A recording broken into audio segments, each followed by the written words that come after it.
Podcast is intended for mature audiences. The views and opinions expressed are those of the panelists and do not reflect in any way those of the podcast partners, sponsors, or affiliates. Enjoy.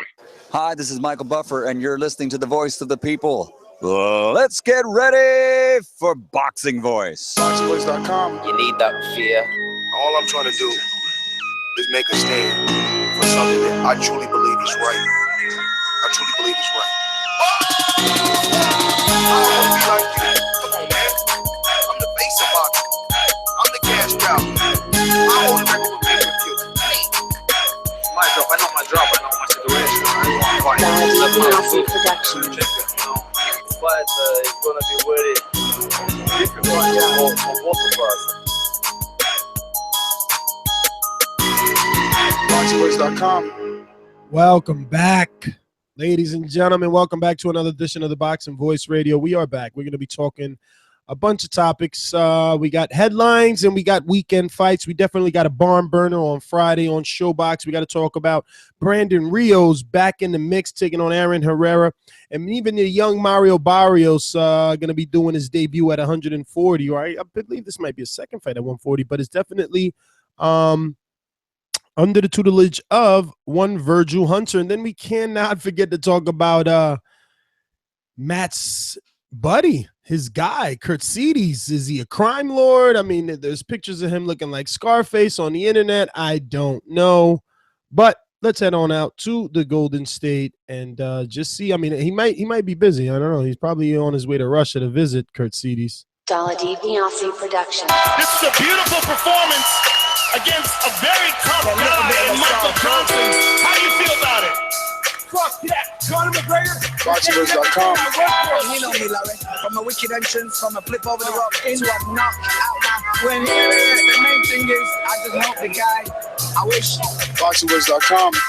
Yes, the here everywhere. Anthony Joshua, Wladimir Klitschko II got the IBF exemption, so that is full steam ahead. Eddie Hearn was telling Kugan Cassius that they're trying to target Nigeria for this fight, which I think it's awesome. I'm a little bit skeptical. You know, it's almost like the Dallas thing with Canelo Triple G. It's too good to be true, so I'm hesitant on that. But so far, it seems we're going to get AJ versus Wladimir Klitschko. Orlando Salido is saying that he's being lowballed against Lomachenko. Interesting. And then obviously we have the Khurtsidze being a crime lord, which is fascinating to say the least. You know, whenever you get a Russian mob storyline in boxing, it always brings some excitement. And then we have David Haye leaving his trainer and going to Ismael Salas reportedly. And obviously we have Joelle Diaz versus Prograis this weekend as well. And just a bunch of good fights. Cecilia Brækhus, I could be butchering her last name, but she's one of the best female boxers today, if not the best. She is one of the only, if the only, undisputed champion in boxing right now. So massive respect to her defending her title in Norway this weekend. So a bunch of topics to get to. Can't wait to chop it up. I wonder if she's going to stay young enough to face Clarissa. They're in the same weight. I believe they're both super middleweights, right? I don't know. Could be wrong. No. Cecilia, I believe, is a welterweight. Well, she's Costa Rican. At least I know that much. Joshua gets the exemption. Did we really think that he wouldn't? This is what I said when we talked about it, and someone brought up Tyson Fury. I just think that the one, IBF learned from that. You know, they took a lot of heat, and two, they also realized Joshua is bigger than Tyson Fury. That's why we're talking about possible Nigeria fight. I don't know how that helps us per se for this fight to take place in Nigeria, but I guess that's cool, right? I mean, Ali used to fly around the world and fight all over the world. So if somebody could do it, that'll be cool. I don't know. I don't see how it makes economic sense for them. But I guess that's up to Eddie Hearn. But did you doubt that the IBF would give him this exemption? Did you think that maybe the rematch wouldn't be able to happen? And don't forget, we need to touch on exactly what the IBF is allowing to take place. It's one of those things where it's not surprising either way for me personally. If they gave him the exemption, which they did, I'm not surprised, as I'm not surprised right now. If they didn't give him the exemption and they made him fight Pulev or they stripped him, I wouldn't be surprised as well, just because it would stick with the IBF sort of case study we have of them and what they've done and what they continue to do. So either one is not out of character. Either the sanctioning body being too scared to upset a megastar, so they do whatever the megastar says, which is what we got, or we get the IBF being very strict on the mandatories and stripping fighters, which we didn't get, but that's also within the line of reason and logic. Yeah, I mean, I'm glad that it's actually happening. Because while I don't mind the Kubrat Pulev Anthony Joshua fight, I don't want to see Joshua stripped. I don't want to see a guy that has 2 titles have to go through some BS. So I'm pretty happy that they allowed the fight to happen. What they did say is that he has until December 2nd, 2017, I believe, to get it done with Pulev. And if not, then, they're not allowing any other exemptions or anything like that. But it kind of sucks, right? So, like, how do they go about a trilogy? If Wladimir now happens to win, he's expected to face Pulev by the end of the year. Does Pulev want to fight with the guy that knocked him out with 1 left hook? I mean, I don't know. I don't know. Again, it's one of those things where the IBF can do whatever they want. Any of these sanctioning bodies can do whatever they want. It's within all their rules and regulations that they can enforce these rules up to their discretion. So they can say right now, this is the red line. This is what you can and cannot do if we are giving you this exemption. And then after the fight, they could change. I'm just being honest. Like, that's very likely, especially if Klitschko is to win in a similar fashion as, let's say, Joshua beat Klitschko. An exciting fight that goes mostly the distance. I think the IBF would probably give the exemption again, to be completely honest. I mean, wouldn't you think that? Again, I would just hope that they chose to do the right thing and not get involved, man. Not get in the way, rather. Not necessarily not get involved. Just do not get in the way of something positive happening. This fight is a good fight. And if Wladimir wants to exercise his right to a rematch, I think he should be entitled. But, the whole rematch clause, why did they give Wladimir a rematch anyway? Was it because he brought the vacant WBA with him to this whole negotiation? Because, I mean, how's a guy with no titles gets a rematch clause? I mean, you explain. I believe it's probably because of the WBA connection. That'd be my assumption. Yeah, that's kind of where that really the only reason the WBA gave the belt to this fight, because it was vacant, was because of Wladimir Klitschko. Let's be honest. Yeah, which is I guess fortunate for Joshua. He made himself a unified champion here with that one. I cannot find this email for the life of me. Do you want to? I have the email. Yeah, man, help me out here. I've been. Okay. I thought you had it. I'm gonna go through the 4 items really fast. Number 1, if Wladimir Klitschko is unavailable for the rematch on October 28th, 2017, the fight shall be staged no later than December 2nd, 2017. Article number 2, Kubrat Pulev is the next in line to fight the winner after the rematch. In the event the rematch does not occur prior to December 2nd, 2017, Anthony Joshua is to honor his mandatory commitment and fight Kubrat Pulev. Number 3, after the rematch, the IBF will not consider a request for unification from the winner, which is what you were sort of leading to with the initial question. Now, number 4, the last one, there should be no further exceptions considered by the IBF regarding Anthony Joshua or Wladimir Klitschko should he win the bout prior to the completion of the mandatory bout with Kubrat Pulev. So half of the articles are saying that you have to fight Pulev after this fight no matter what. And I'm saying that they can probably ignore that afterwards if your scenario were to happen. What I didn't like in there is that the IBF says we will not grant any champion the opportunity to unify. And I'm like, well, that's some real dickhead shit to do. Because again, I think saying that, because again, unification always should take precedent over mandatories, right?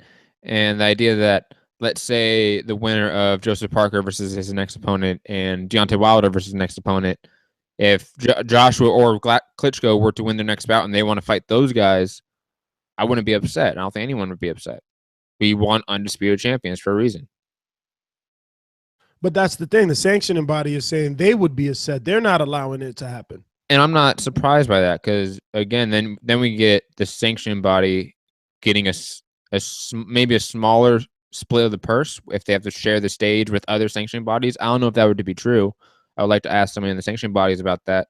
If, let's say, a fight is under all 4 sanctioning bodies, is the split lesser because there's just more sanctioning bodies sanctioning the fight? I don't know. That could be a reason as to why they're not keen on having a bout with another sanctioning body present. So Lomachenko is lowballing the irrelevant Orlando Salido. And it sounds like that bothers you somehow. No, it doesn't bother me. I'm in the camp of Lomachenko doesn't even need the rematch of Orlando Salido. I think he has just improved drastically in terms of just being comfortable and being able to implement his style, his technique, and his game in a pro bout. That takes some time, and it took him, a few fights. And I think Lomachenko can fight anyone else at 130 in the top 10, and it be acceptable. He fought Jason Sosa, and that was, pretty much acceptable by the boxing community. I don't know why it wasn't the greatest fight, but that was accepted by the boxing community. So as long as he fights top 10 opposition, I don't think anyone's going to care, to be honest. I mean, down there, there's not many guys that he can fight. So, I mean, obviously we have Jezreel Corrales versus Golden Boy fighter. Okay, so who cares? Golden Boy works with Top Rank. Yeah, what's the last big fight they made together? We see pictures of Oscar and Bob all the time together. I mean, I'm under the assumption they are friendly together now. So, so Oscar and Bob, that was the last big fight? No, I'm not saying that's the last big fight. I'm saying that they're friendly. So what was the last big fight you remember? I don't have one on the top of my head. I'm sorry. But to assume that Oscar... The ice is not thawed out yet, buddy. With Oscar and Bob, we don't have an HBO and Al Heyman situation or an Al Heyman and Oscar situation. Let's be honest. The ice is way more thawed between Oscar and Bob, so I assume they're going to try to work together. I'm sorry if I'm under the assumption and being idealistic, but... So Golden Boy, who hasn't worked with Bob but allegedly has thawed the ice, is going to throw their newly signed champion of the WBA title, Jezreel Corrales, in there with what the people are calling pound for pound number 3 in Lomachenko. Yeah, that Cold War is over in your head. Is Miguel Pachel signed with Golden Boy, or is it just an option on this next fight? I don't know, man. After the Francisco Vargas, they got options, but at this point, who knows what's happened, and they haven't announced it. We don't know. I can definitely see Oscar giving one of those guys, if he has both guys under contract, 2 champions at 130 to Lomachenko. Why not? I don't think that's out of the realm of possibility. Totally off topic. Cut West ducking. So we got to get to David Haye. Hooking up with Ismael Salas. I could see this happening. Even though it's kind of a different location for Haye. He's used to training in Miami. Salas is out there in Vegas. But why would Haye... I hope these rumors are not true is all I can say. Shane McGuinness has been doing very well for himself, Look, you win some, you lose some, but he did take Frampton over there and do some good things. And other fighters. Look at Groves, just won some sort of Virgin, right? I mean, wait, is he still with Groves? Ooh. Who'd Groves have this past fight? I don't remember, but Groves has the WBA title, not a Virgin. I think he has the version. You know, we forgot to mention that later on today at 8, we'll have Ann Wolfe, and at 9 we'll have Robert Garcia, the trainer of Mikey Garcia and brother. And we might even have Mikey, according to Monster Pedazo. But yeah, I mean, Ismael Salas, I don't know. I mean, you know, I know him best for Rances Bartholomew. I believe he trained Jorge Linares. But really, that's it. He also trains Yordanis Ulgas, and Ulgas is definitely on a resurgence of his career after losing a couple of losses early. He's definitely turned it around and doing his thing on every opportunity that PBC gives him. But other than that, I don't know any other bigger names that Salas has had. You know, they had that drama in the news when he and Gamboa did pads together and someone else got mad, right? Or was it the other way around? Was Gamboa doing pads with Pedro Diaz and Salas got mad and did not show up to Gamboa's fight or something? But there's definitely been some drama with Ismael Salas's name. But that's really all I could speak of. I don't see how Haye meshes with him, but it'll be interesting to see. What do you think? Obviously, the concern with Haye for me is how he comes back from the injury. You know, an Achilles tear is pretty insane, you know, if you really think about it. So I really want to see him come back, be healthy. He looks decent in the gym. I know he's been coming back, throwing to like the heavy bag and stuff like that. He looks to be making a really quick recovery, so that's a good thing. I'm always also wary of guys jumping ship from trainers that seem to be good with him. McGuigan was good with him. I thought he was winning the Bellew fight till the injury, for example. And I think Haye's issue has always been his mental preparation for the fight, or how he mentally deals with the fight in the ring. I think that's always been his issue. I don't know if Ismael Salas is really going to help him with that. I don't know if McGuigan can help him with that. Maybe that's just a thing that only David Haye can fix. But hopefully he comes back healthy, and hopefully if he is with Ismael Salas, it's a good fit because David Haye makes the heavyweight division a little more interesting. So I hope he's healthy, and I hope he comes back 100%. Matt, it's that time. This is going to be our second time. I'm so excited. Oh, my God. It's going to be our second time using the rating system. Do you remember how the rating system goes?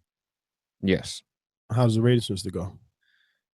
You have basically you don't watch the fight, DVR, live fight, so you just watch the fight live just by yourself, and number 4, fight party. Fight party. I don't know if I guess number 1 would be don't watch it at all, right? So Chris Eubank Jr. is back in action July 15th. He's going to be taking on Arthur Abraham. The rating system is as followed.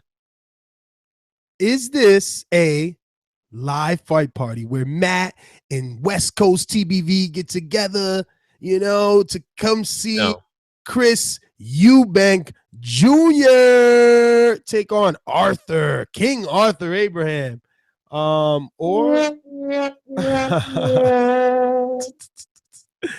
Okay. So this is a live fight. You'll watch this one live. This is my job, so I have to watch it live. But if I was just a fan, if I was just a fan, no. This is a DVR. Wait till YouTube. No, but you got to recommend it to your listeners. So is this a watch live, or is this a DVR, or this is a not watch? DVR. This is a DVR. This is a DVR to Matt. I'm going to go on watch it live. I like Chris Eubank Jr. Yeah. I like Chris Eubank Jr. I think that he's the personality we need. This fight is going to have him talking more shit to James DeGale and other guys. And you know, I believe it was Blackface that said that, you know, it's time we start recognizing the IBO. You know, I know that Matt doesn't want to. Why should we recognize the IBO? Because plenty of other notable champions have held it. But you and I went down this alley. We don't need to fight again. It's all good. Oh, It's all good. So you're saying DVR, I'm saying watch it. live. Definitely watch it live. I think that is going to be an interesting fight because of the style matchup of Arthur Abraham. Every time Arthur Abraham gets in there with a guy like Chris Eubank Jr. that actually throws a lot of punches, you know what he does? He shells up. And if he shells up, Eubank shines. Why? Because he's really fast, and he's only getting better. And it'll be a good barometer. Like any other day, Matt, I'm not even going to lie. Any other day, I would be like, oh, my God, I don't want to see Arthur Abraham. He's boring. But this is the style that you want to see Abraham in there with. A guy that throws a lot of punches, a guy that's going to take advantage of Abraham shelling up. When Abraham shells up, you know how many uppercuts this kid's bringing up the middle. We've all seen him do it on the pads, and obviously pads don't hit back, but neither does fucking Abraham when punches are coming at him.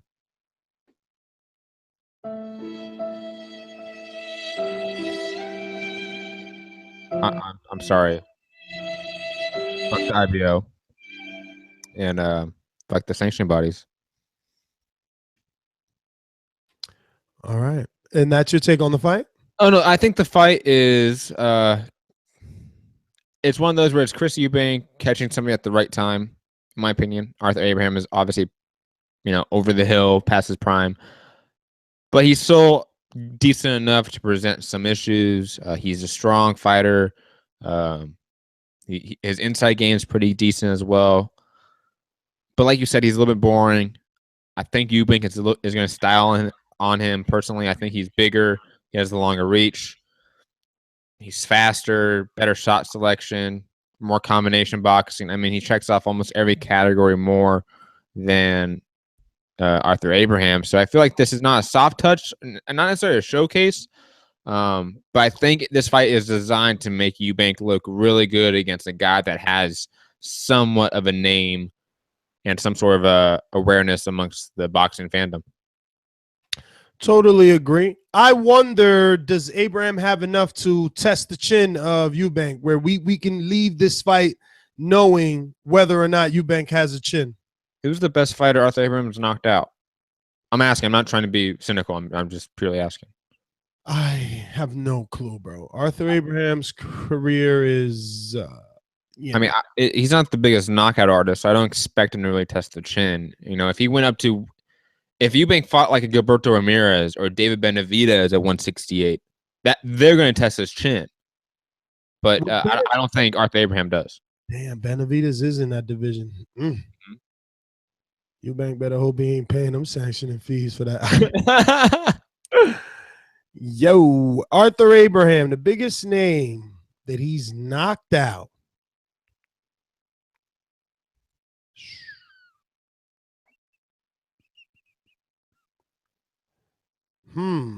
That is a barren list.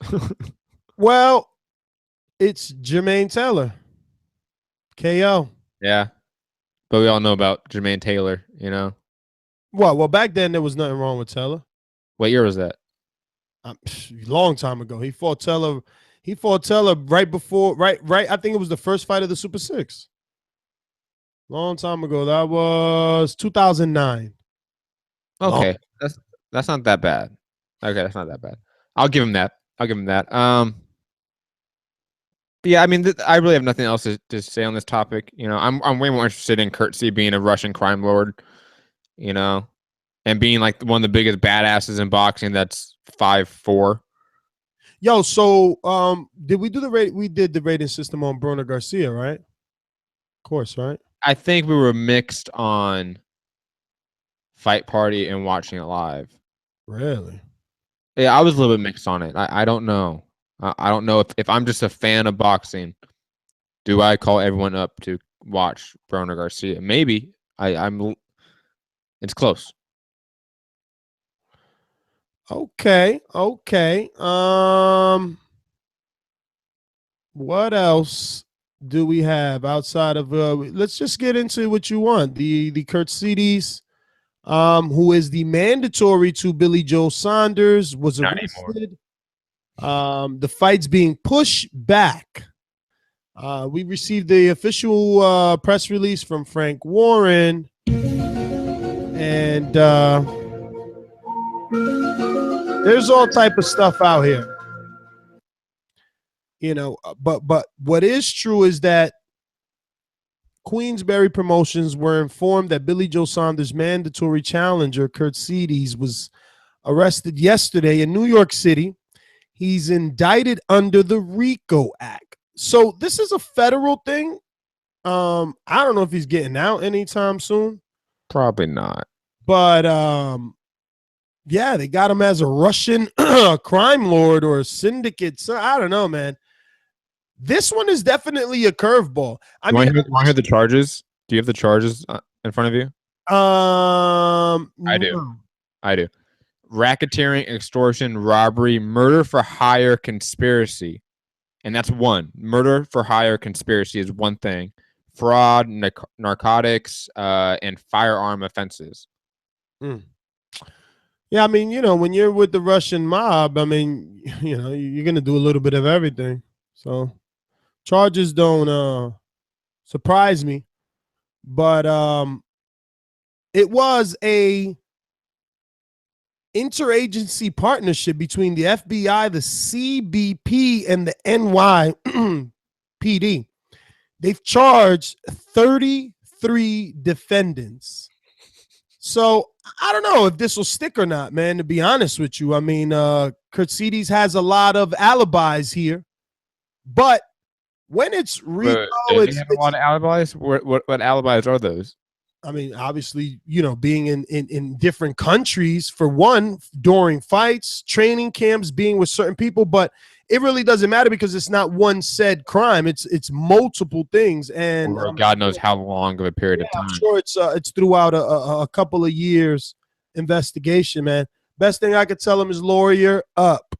Well, Billy Joe Saunders continues to have unfortunate luck because this continues to put him in that Wilder kind of galaxy where you're not doing anything. It's not your fault, but the fans don't care.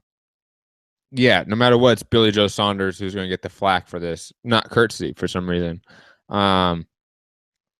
Interesting that you bring up Wilder. I didn't think about it that way, but that's a really good comparison. How it's really not their faults in a way entirely, but they're going to get hate regardless. I don't know what Billy Joe Saunders should do. I think this was a tough fight and a mandatory, so it kind of was two birds, one stone in a way. He would get some respect from the hardcores if he was to beat Khurtsidze, and if it feels as mandatory. So then it would open up maybe unifications and so forth. So I don't know if he's still going to be forced to fight a mandatory, or if they're just going to wait till they have some sort of concrete information on what's going to happen with Khurtsidze. I doubt, though. I think they're going to move on, and so is the WBO. That makes the most sense to me. I feel like Khurtsidze is going to end up like Ike Ibeyashi, and just a sort of this hardcore hipster boogeyman that was in jail for a lot of their prime. So, what? You don't think that could be an apt comparison? Who's his who said this guy is scary? A lot of people say this guy is scary. Okay. Again, remember, we had this conversation off air. I'm not necessarily one of them. I picked Tommy Langford of all people to beat Khurtsidze. Yeah, because we went over this off air about how crazy you are.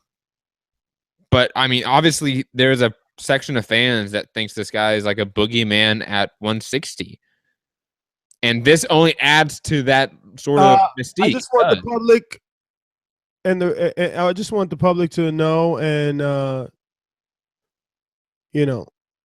this kid's only 5'4", like literally 5'4". Badass, and he's a Russian mobster. Okay, like let's be honest, this makes him one of the most terrifying people in the sport right now. Allegedly. Allegedly. I mean, hey, he's not guilty yet. He's just that's true. Hey, and we're in a nation where you're innocent until proven guilty. So obviously he is innocent until proven guilty. But if this is true under those hypotheticals, this is just a badass story. I'm sorry. It's cool. Russian mob. I mean, it's almost like a James Bond film.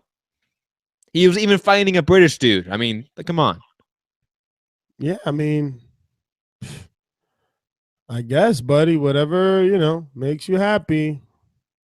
For me, but I want to see what they do with Billy Joe. Yeah, well, who do you think he's going to fight next now?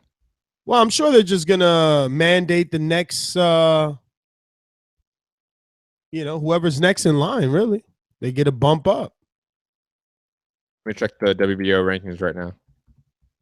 Well, let's get into this weekend's fights. On June 9th at Verona, New York, in the Turning Stone Casino on Showtime, Joelle Diaz. Hey, when they say your name first, you're the A side, right? Yeah, but it's ESPN, right? That's where I got Showtime. that. Showtime is listing Joelle Diaz Jr. as no. Yeah, you're right. ESPN schedule has him as Joelle Diaz. Yeah, they have it switched on accident. That's right. No box, right? I don't know. Well, Joelle Diaz versus Regis Prograis. Good fight. Joelle Diaz versus Regis Prograis. Finally, the day has come that Diaz gets to prove to the world just how good he is. It's an uphill battle for all you guys out there that have been following Regis Prograis. I know that's what you're thinking, like in terms for Joelle Diaz, because no one really knows this kid that much. He's been around, but he's a little plagued with some inconsistencies in terms of maybe trainers, promoters. I never understood why he didn't get signed by a big promoter. And for all I know, this could be too much of a fight for him because, Prograis is said to be the goods. And Diaz was trained by Abel Sanchez alongside Gennady Golovkin for a long time. And, the last I spoke to Abel and asked him, like, what happened, let's just say he gave me the impression like Diaz wasn't there mentally. So then we see Diaz show up, signed and training with John Pascal. And that never is a good mesh when a, Mexican fighter gets with a black trainer. We all seen what happened with fucking Floyd and Oscar. That didn't work out. And maybe it did. Who knows? But I don't know. He just continued to fall off the map. Like he was with Boxing 360, just so many promoters. John Pascal, I think for a stint, he had a little bit of ties to Lou DiBella. For a long time, here on this show, we had a kind of a rivalry. We wanted him to be fighting Felix Diaz because they were at that weight. But here he's grown himself out of that 35-pound division. This fight's going to be taking place at 140. So I don't know if they're getting him at the right time because he hadn't been nurtured around, the same way. But he's tough, though. It's not just getting the right fights and things like that. He actually puts in the work in the ring. He's had some good, decent fights that he suffered adversity, got off the canvas, come back and win early on in his career, man. And I mean, years ago in 2012, he was on Showbox versus Guy Robb. And if you go down his record now, you see that's almost 20 fights ago. And he was on Showbox back then. People believed in him. I don't know if Sanchez stopped dealing with him because he had a child early and he didn't want to stay in the Summit Mountains while having a child in California. The kid never struck me as a bad boy or anything like that, like a Broner type. So I don't know why the split, but I'm not ready to write him off just because he didn't stay with the world-renowned trainer. And like I said earlier on the show earlier today, on the Floyd Mayweather Legacy show, thank God for Instagram, Matt, because I wouldn't know if this kid's training. I mean, he went to Mexico to train for this one, and then he finished up in Cali at the Tengusen Gym. Prograis is from New Orleans, and again, he's the new hot thing. People are talking about him, but this kid, Diaz, he's no slouch. He's been in there with some good names on television, and he's handled them under the lights. There was another guy that he it was like I don't know if he was a Canadian that he handled, bro, right on Showbox as well. I like him. He definitely punches hard too. He's a puncher, bro. He's a puncher and he likes to fight. Both guys are heavy hitters. Both guys have a knockout ratio of over 80%. This fight is not going the distance. Both guys are undefeated. Both guys are skilled, technical, but can deliver that devastating power.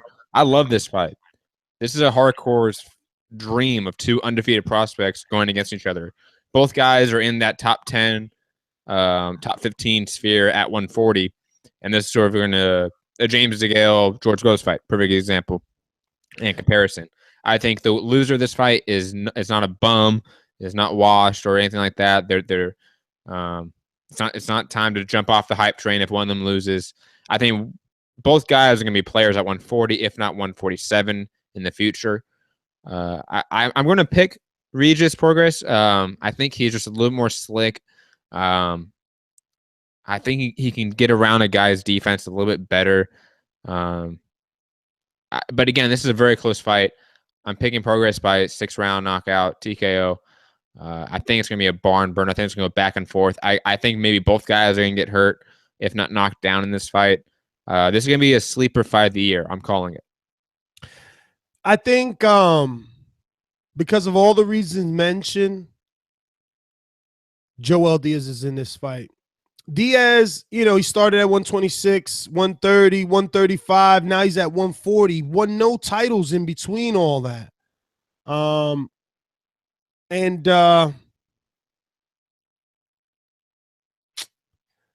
Prograis is rated a little higher. He has a little more experience. He's been in there with Aaron Herrera, Not that that's end all be all, but he did knock him out. I could see, Prograis winning. I can see Diaz winning, just to be honest. I can definitely see Diaz winning it by 6-round knockout. I think this is going to be a relatively short fight, and it's going to be very painful to watch in a way. So I have no issue with anyone picking Joelle Diaz Jr. Yeah, I agree with the painful to watch because Joelle isn't a Joseph Diaz Jr. who's going to box and look pretty. No. He's going in at a hitch and be hit. Not necessarily be hit, though, but he's going to get hit. What worries me is that he's moving up. He started at 126. It's just, you were a featherweight while Prograis started at 145 and had to kind of go down and situate himself. He floated almost as high as 150, bro. So, Prograis definitely the bigger man, stronger man, higher ranked man. Just because I want to. So whack. Boxing sucks when you can't pick with your heart, or when you got to pick and you don't know, right? Like, damn. But I'm gonna ride with Diaz, man. I've been riding with him for a while, but I know Prograis is the goods, and I know that there's a possibility. Not that there's a possibility that he's being served up. Though Joelle Diaz is, but that's where you're supposed to, rise above, man. You gotta. Now, for real, dude, this is where he's got to show everybody like they were wrong. These are the opportunities that you have to, take. If not, what's going to happen? I mean, it's the inconsistencies. Like I said, how could it ever get any better? Like, he's already been with Abel and Jean Pascal. Like, yo, half the boxing world don't even get those opportunities, So I'm just going to say this. You said a statement that's very key. I'm basically paraphrasing. You said, I'm going to pick with my heart. And I think if 2017 has shown us anything, is that picking with your heart, you're going to lose. Because I feel like every time one of the panelists on the show has picked with their heart, they have had to eat crow come Sunday. So get that crow ready Sunday, Ness. I'm just saying. Well, I know where I'm not picking with my heart. In Border Wars. That's all I'm saying. But, I mean, look, man, I'm going to ride with Joelle, man. I got to. Fuck it. I pick with my heart. I can't help it. It's in me. The final weights for this fight were 139.5. Regis Prograis and Joelle Diaz was what? Look at that, 137.25. Oh my God! Call the paramedics. This dude ain't even come in. Like, he came in light. Oh man. I hope he got that Gennady, that little baby G power. You know what I'm saying? Stop Prograis. Oh, everybody be like, but we'll see. We'll see. It's a triple header on this one. You guys should tune in. It's going to be on tomorrow at 10:30 p.m. from the Turner Stone Casino. You got some super middleweights in the co-feature in the 8-round bout. And then you got some lightweights, but no one that I know. Steve Rolls and Damon Nichols. Oh, I might have heard of him. Oh, Damon Nicholson. I might have heard of him. I wonder. I think I seen him in Gleason's. Who the fuck is that guy? No. Seriously, he might train out of Gleason's. We shall see. Let's see his pick. Who the fuck is this guy? No, I don't know. Fucking Damon. Yo, I'm going to tell you a story, bro. I already told you the story, so you got to act like you didn't ever hear the story, all right? So you could have just led with the story and I would have picked up on it, right? So here we go. So, Matt, guess what? What, Ness? Yo, I was on fucking Facebook. And I was checking my messages. Like the third time I heard this story. Oh my God. Yo, what do you want me to do? When I told you we weren't on a show, but how could you not tell the listeners about this epic moment in TBV history? This is like an official moment. This is like, what's the moment, Ness? Great. What happened on Facebook? It's going to be engraved on June 8th, 2017 forever. Yes. This day today marks the day that TBV was made aware that the ever so talented prospect Robert Brandt has been listening to the show since 2013. Can you believe that? Since 2013. So check it out. He hits me up on Facebook, Matt, and he's like, yo, what's up? I've been listening to your show since 2013, but obviously I'm looking at it as like Robert Brandt. You know how many Robert Brandts there are in the world? Last thing on my mind is how many are there, Ness? Do you have a number count? I don't know. As many as there are fucking Matthews. How many Matthews you think there are? There's a lot of Matthew Hunters. That's a very common name. I'm not even going with Hunter, just Matthew in general, but Hunter, throw it in if you want as well. So that's how Robert Brandt, right? So I'm like, again, last thing on my mind is that the fighter's hitting me up like to say that he fucking listens to the show. So he's like, oh yeah, I've been listening since 2013. My brother put me on. And I'm like, oh, that's cool. Where you from? So he's like, yeah, I'm originally from Minnesota, but I'm living in Dallas now. I'm the Robert Brandt, mandatory to end down. I'm like, oh shit, like the Robert Brandt, because it definitely took me by surprise, bro. But yeah, we actually exchanged numbers and we started talking. Is there anything else that happened in the story? Oh, you don't want me to tell you because I know how you get jealous, but when he called me on my cell phone, he did say, is this young Ali? Is this young? Can you believe that though? Yo, my smile is real because that was insane. That was insane. Like, all right, you guys will never know what that feels like. But yeah, for Rob Brandt to be like, is this young Ali? And I'm in there like, you know what I'm saying? Yo, I felt good. I'm telling you. I felt like Enrique coming out of sparring yesterday. I'm telling you, Enrique finally got a win. They put him in there with somebody like 5'2", so his chest was swole. He really got excited, landing some 1-2s. But nah, man, that was awesome, bro, to hear Robert Brandt. I told him immediately I'm gonna give the information to Monster Piece and have her schedule. And you know what's the funniest thing, guys? He said, tell the Hipster. I remember him saying like, Rob Brandt, who the fuck is that guy? So that was just awesome, man. It really, really was.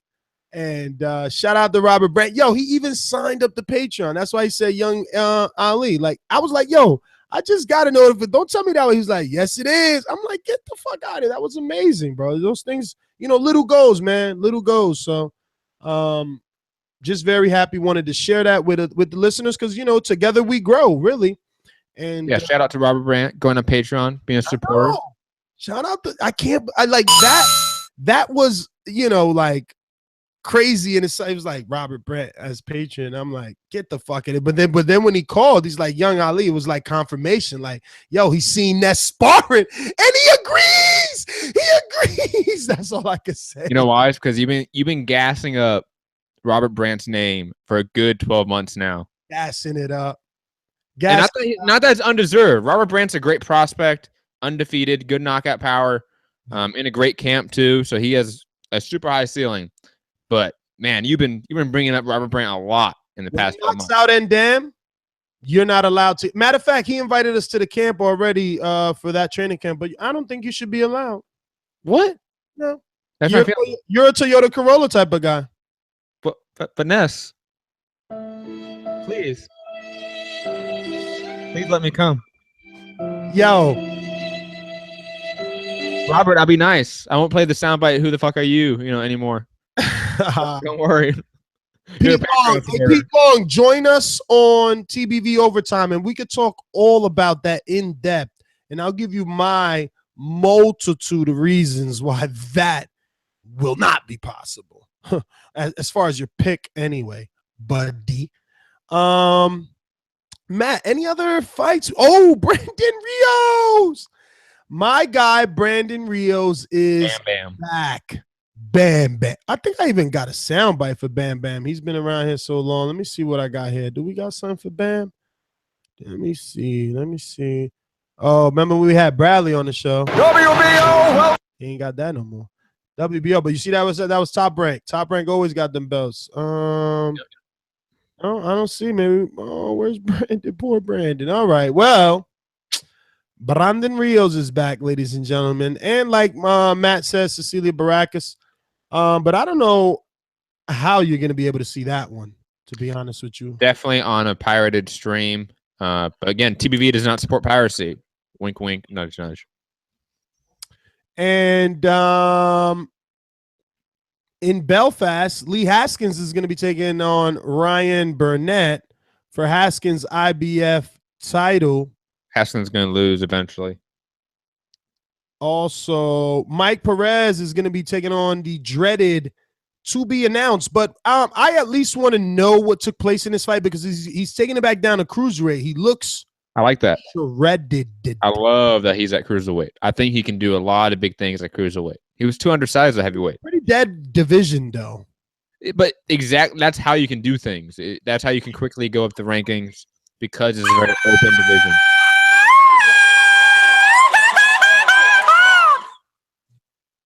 Apparently, Casual wants to talk. So you're not even gonna post in the chat. Yo, I'm here, guys. Come on the show prepared, and you're gonna just interrupt it like that? No overlay. Come on, man. Cash Wheezy. Trying to get ejected, Matt? I don't know. I mean, I think he's trying to get. Body bag. Yeah. Put this guy in a body bag. Yo, Tobias or Tabisu Minchu. He's back in action in South Africa. Not that we'll be able to know the official results of that one, but whatever. Wink, wink, right, Matt? Yeah, wink, wink. Your boys out there. Brandon Rios. This is going to be a Sunday fight, man. PBC with these weird schedules. Sunday fight in Lancaster, California. Fox Sports and Fox Sports Deportes. Brandon Rios versus Aaron Herrera. Both guys are essentially junior welterweights moving up.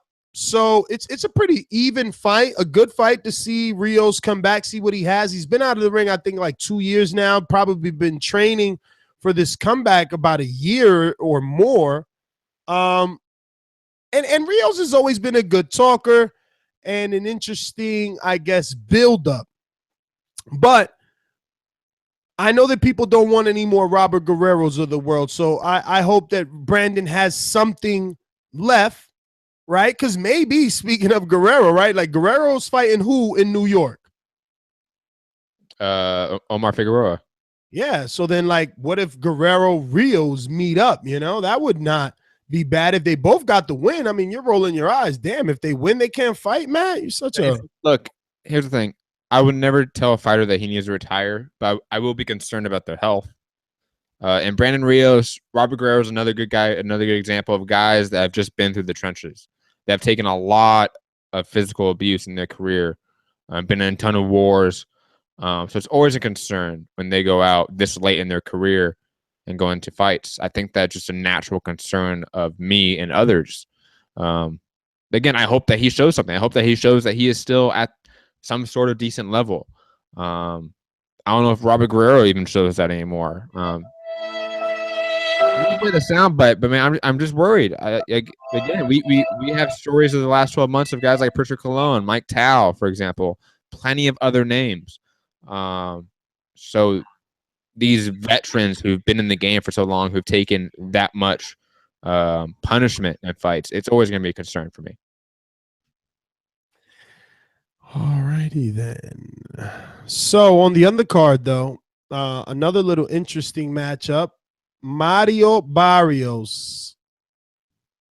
Now this one, it's kind of that same Joelle Diaz story, except he's not in tough, right? You know what I mean? But Barrios is eating up those divisions, man, without capitalizing on titles and creating his legacy.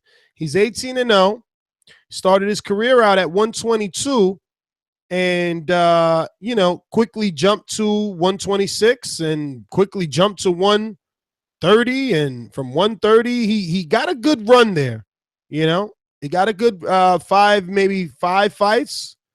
Then, boom, 35. So now he went back down to 30, then back up to 35, 36 and a half.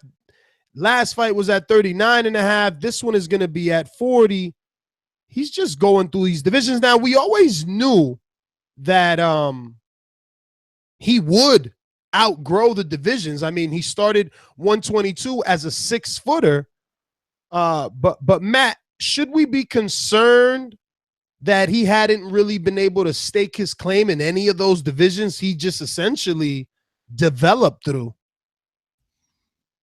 Concerned in what way, though? What do you mean by concerned? That he hasn't gotten full development per se because he hasn't really been able to get acclimated to any weight. Like, he's about to start getting punched in the face by 140-pounders who started their career at 40 or sucked down to get to 40, not sucked down to get to 22 where he was at. So he'll essentially be a smaller guy now, even though he's technically a bigger guy. I mean, he's a big guy overall. He might be smaller in the division, but he's a big guy. I get what you're saying.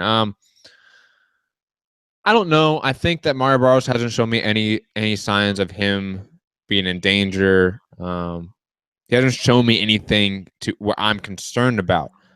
Now, if he goes in there and he just seems like he's just out-muscled, he's getting hit with shots, and he just seems like it's affecting him more than before, his shots aren't affecting his opponents like they used to, then I'm a little bit more concerned about where he is at 140 if he moved up too fast. Though right now he has not shown me anything to make me concerned as of now. Maybe after this fight I may change my tune, but right now I'm not concerned at all. So his opponent, Jose Luis Rodriguez, doesn't strike me as a familiar face. Has most recently lost to Felix Verdejo at 35. And a couple of other guys here, you know, David Emmanuel Peralta, same guy that beat Robert Guerrero, stopped him in 3. And that's pretty much it. You know, the rest of these losses, I don't even know the guys he's been losing to.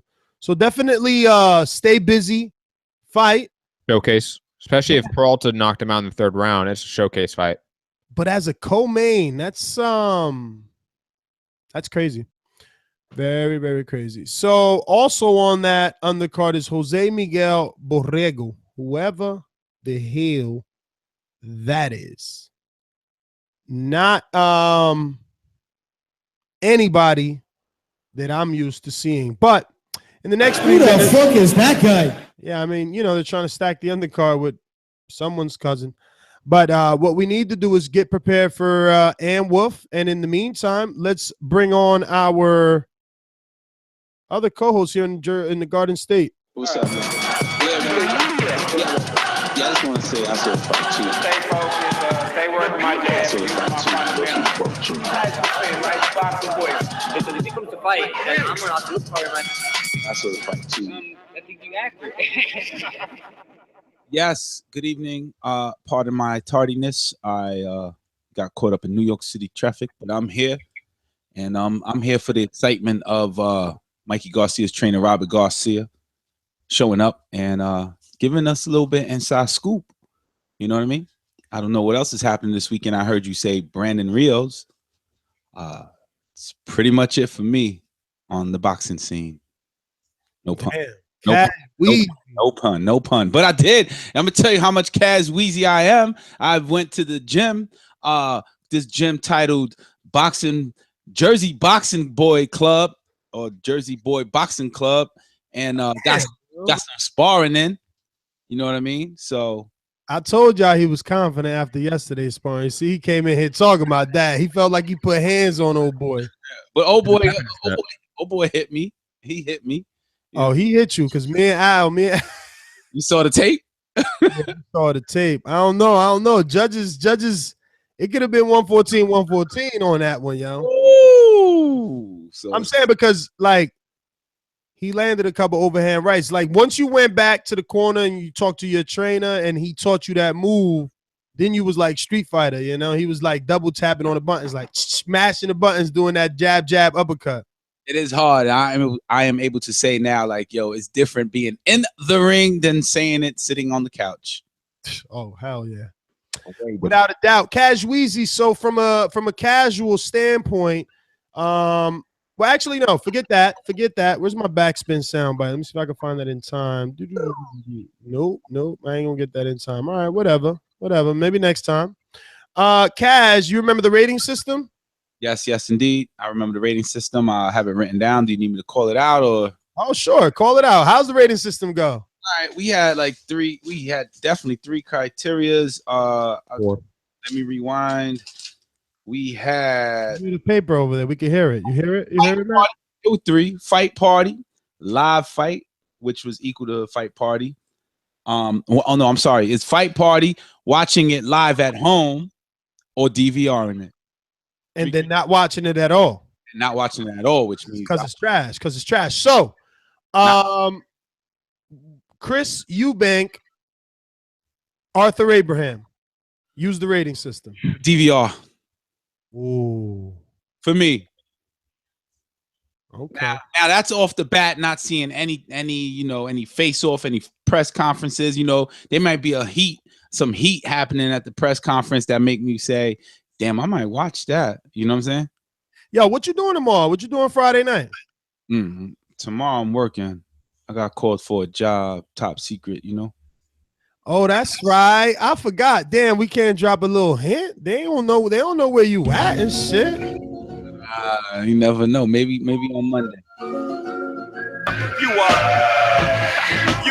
Yo, yo, he said, nah, you never know. You never know. Hey, yo, but because I was gonna say, so then I guess Regis Prograis versus Joelle Diaz Jr. for you is what, using the rating system? Is that tomorrow night? Because I didn't even know that was happening. So that would definitely fall into not at all. Damn. Wow. Yeah, that's happening on Showbox. But Cash, it looks like the producer is already with our first guest. Anna, you there? I am. Hello. We met Anna, the producer. But hello, Wolfe. I guess it's because both of you have the same similar names, and Wolfe and Anna, our producer. But yes, we want to introduce everyone to our live guest, and Wolfe. And I just want to say that I noticed you immediately. There was no news on the fact that you were in Wonder Woman at all. But I'm sitting there with my girl, and I'm like, that was Ann Wolfe. And then I came home and I started texting, and immediately all the boxing fans had watched it last Sunday. So like we were all in messages saying, yo, was that Ann? Was that Ann? How'd you keep that under wraps for so long? Or was it under wraps? Why did no one really know? Shit, I didn't want to get sued. Oh. You had to sign an agreement, but, you know, I did know, but I just didn't, I guess I didn't put it out there because I signed an agreement. Now, how did you get the role? I mean, we didn't even know that you were into acting. I mean, when did you pick up the love for acting, and how'd you get this specific role? I mean, most boxing fans too, we've done kind of a bit of surveys here on this particular show. Most boxing fans are really into comic book superhero movies. Well, the way I got the role is the director's husband name is Sanctioning, and he was a Thai boxer.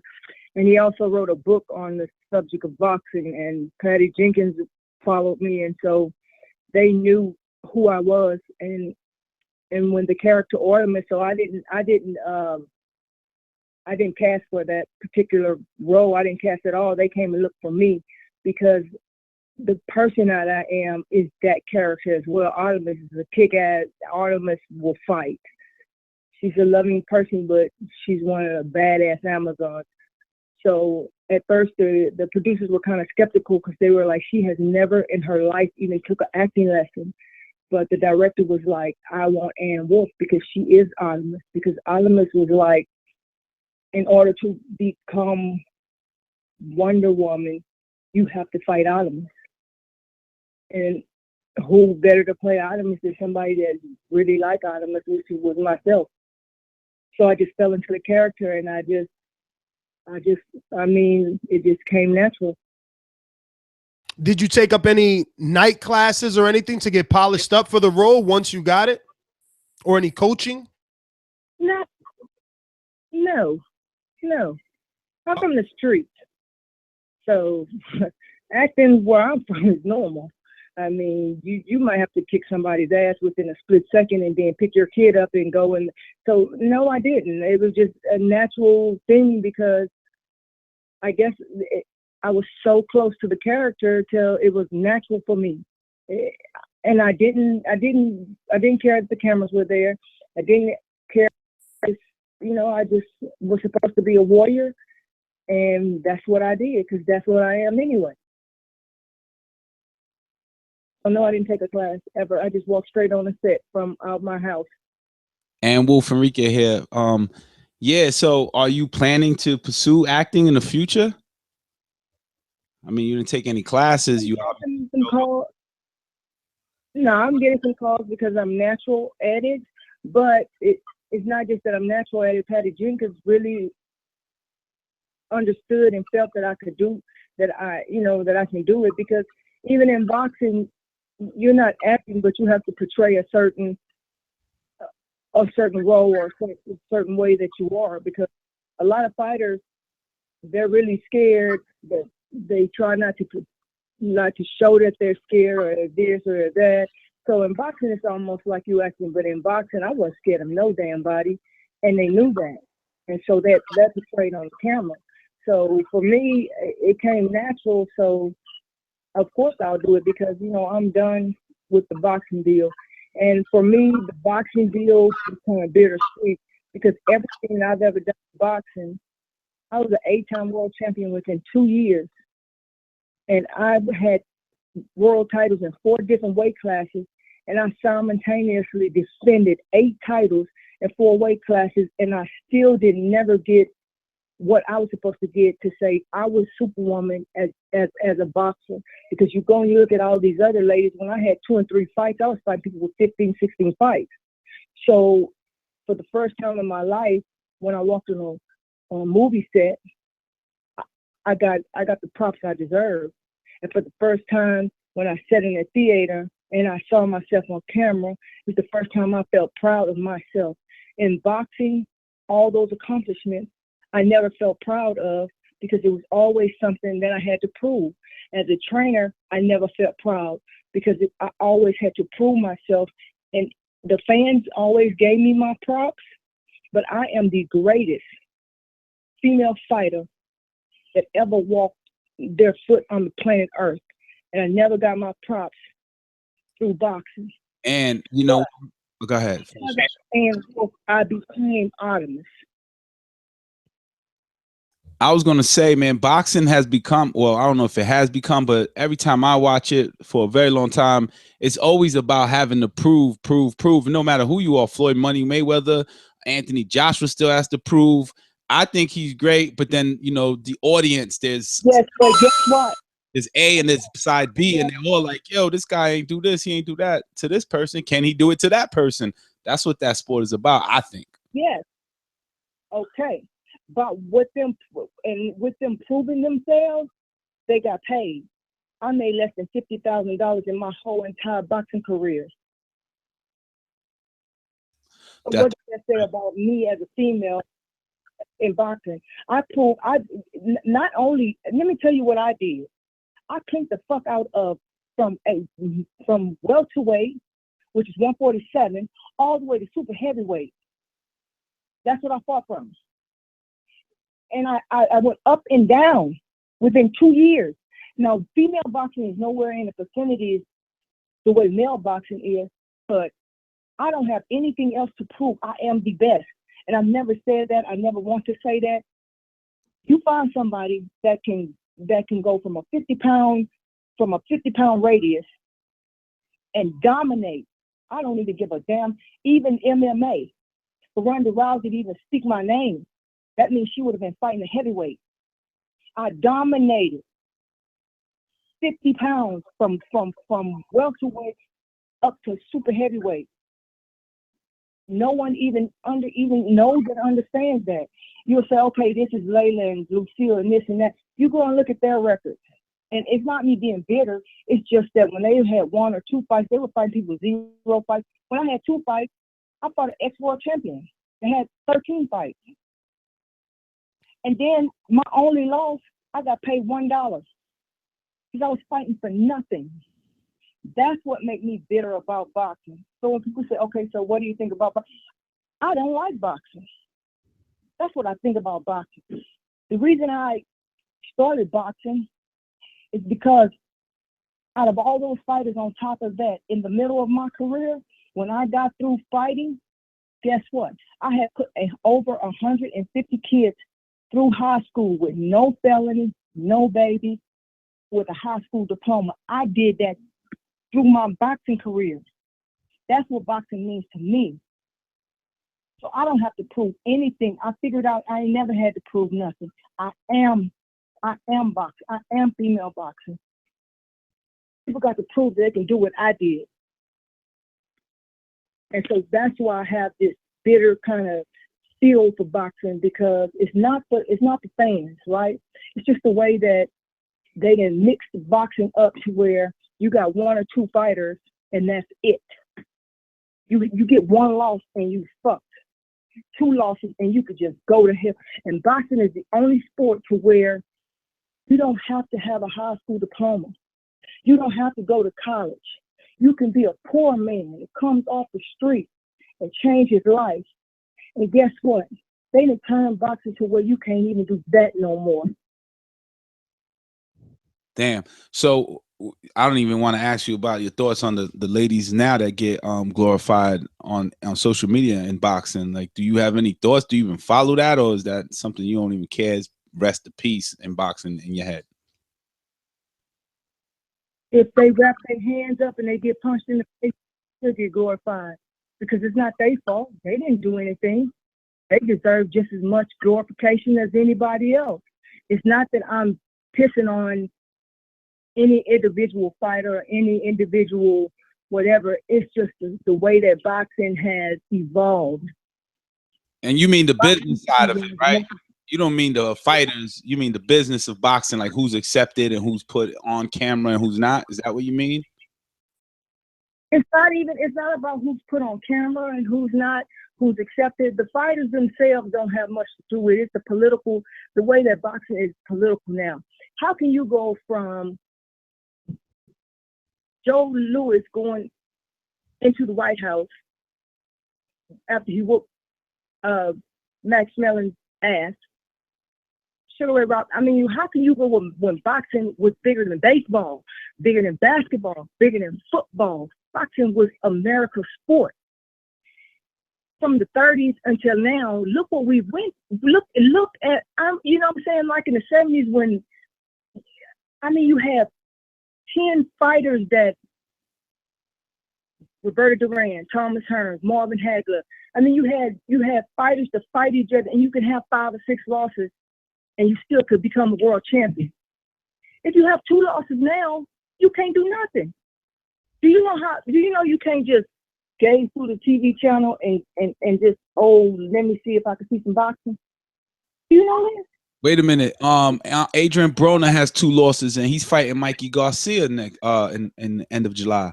He has 2 bad losses. Yeah, but who talked about Adrian Broner after he lost? Everybody was talking about him before he lost. And I'm not talking about way up there. I'm talking about the grassroots of boxing, when you have somebody that's 10-5. I'm talking about the grassroots. I'm not up on the top. I'm talking about these kids that get. I mean, I don't even want to get into it because I know, because I've trained kids from 6 years old to 10-0, 15-0, 30-0.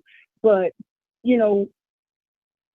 for me, it's just something I have to hold in and keep for myself when it comes to boxing. And this is Matt, the producer of the Boxing Voice.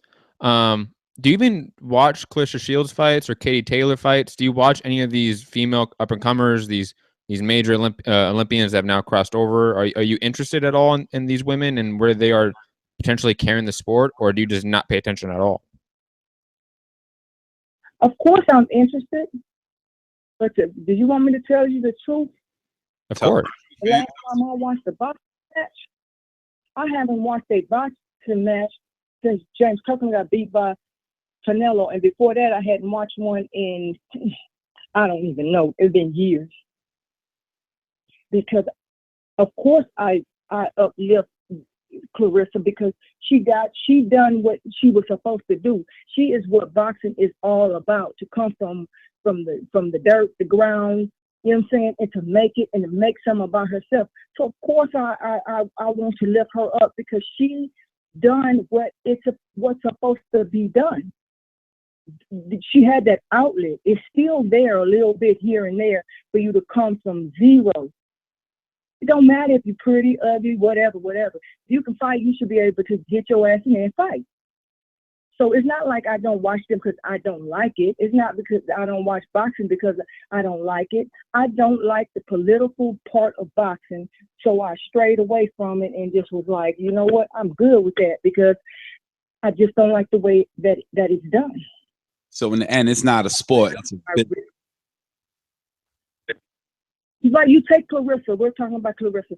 You tell me how you ever see the best Clarissa there is to see. Who the fuck she gonna fight? 1, 2, 3, 4, 5 times in order for her to get her skills to the point where you'll be like, that was a bad girl when it came to boxing. It's almost like you'll never know because who is she gonna compete to make her better, to make us say, damn, she bad? Who did Layla compete to say, who you know who I competed? I competed against people who had 15 fights, 30 fights. I came straight out of the street. That's what made me who I was, and I was putting them to sleep. And I didn't have but 2 amateur fights. That was it. That's what made me who I was. I said, if you take Clarissa and look how hard she worked, look at what she's done. She made history herself.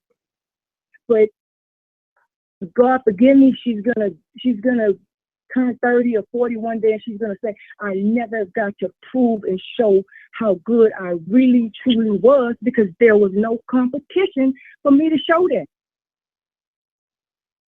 You know who that competition for?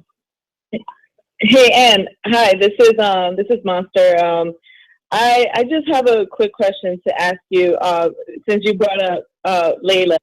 Did you find it surprising at all that that she never fought you, or you know what I mean, that she never really got in the ring with you? And do you think that if that fight would have happened, female boxing would have been different? Because female boxing wouldn't have been no difference, because I think at that particular time, Jackie and her were, I guess, kind of like the biggest names or whatever. And the reason Layla didn't fight me, I can't say, because I'm not her. But the day that her father died, I got on my, and I didn't say this in about 30 interviews, I got on my Facebook and I did an interview, and I said, whatever beef I had with her is dead, because she's in this new category that I'm in. I lost both of my parents in less than a year. So she lost her father.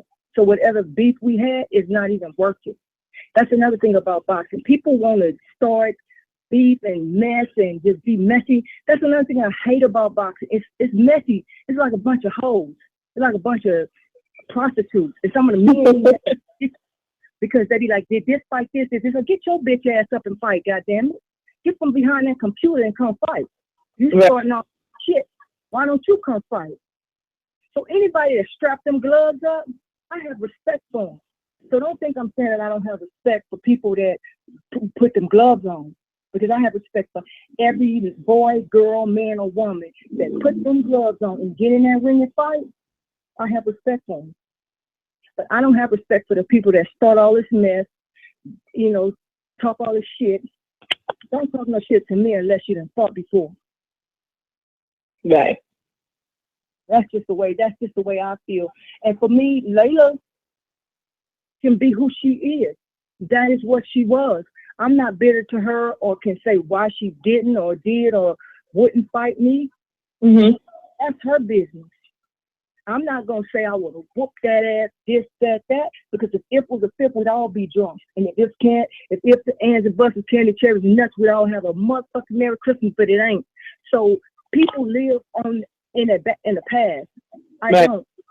I want to help the children. You got kids in Syria dying. People think I care about that type of shit. You know what I'm saying? You got kids in Africa dying, getting raped. I don't care about that type of stuff.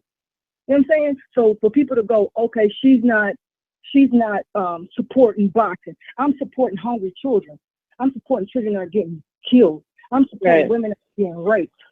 That's what I support. It's not like I don't support that. I want the children to go to college. Right. And I want Donald Trump to be impeached.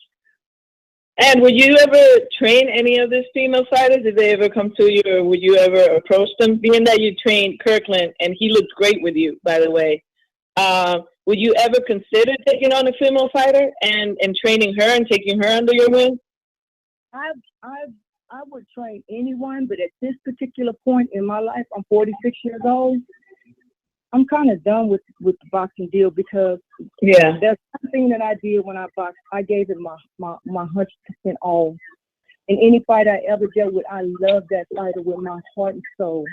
I love the fighter more than the game. So I don't know if it's in my heart to pour out that type of love and compassion and just that type of whatever for the fighters. And I know what these female fighters, I know what they're going to go through. I know what, my daughter was like 12 and on. She was like, I'm tired. I don't want to do it anymore. And I was like, don't, because you think you're going to make so much or do so much, or people going to see you're not a tennis player. You're not a golfer. You're not a, you know what I'm saying? Women's boxing is not there yet. You need another 100 years to develop a whole bunch of females in order to make it to where they have the competition. So it's like you're born, it's like Clarissa was born before her time. Yeah. My daughter was born, I was born before my time. Even later, you're born before your time. You might have one or two fights. Why in this world should Layla only have to say, I fought Ann Wolfe to make me a good boxer? Right, right. In a day, you know what I'm saying? You had 3, 4, 5 people you could have fought that made it say, okay, I'm a good boxer. Right now, it's just, and then besides Layla and myself, how many other rivals do you have in female boxing? Right. It's just that it's at the grassroots, and that's what out of everything I want to say is commend these coaches that's on the local level, training these young fighters, training these young girls, and you need people like me now. That's what I do. I'm gonna tell you the last fight I went to last Saturday in Houston, all women show, amateurs. That's what I go to. I go to the amateur show. And the reason I do it is because you're gonna have to build the grassroots of boxing. Even the guys, you gotta build grassroots back up in order to see where we want it to go. Of course I'm 100% behind it. I'm proud of Clarissa and anybody, not just girls. Yeah. You strap your hands up and you get in that ring and get punched in your face. And they're saying proud of you. Don't ever think I ever take anything away from you. I'm proud of you. I don't care who you are. Because it is not the fighters. Yeah. It's the bullshit people that don't fight that's fucking the sport up. Right. One more question I would like to ask you about your film. Where do you want to take this after this great debut that you gave us? This great surprise and this great portrayal of this heroine character. Where do you want to take this next?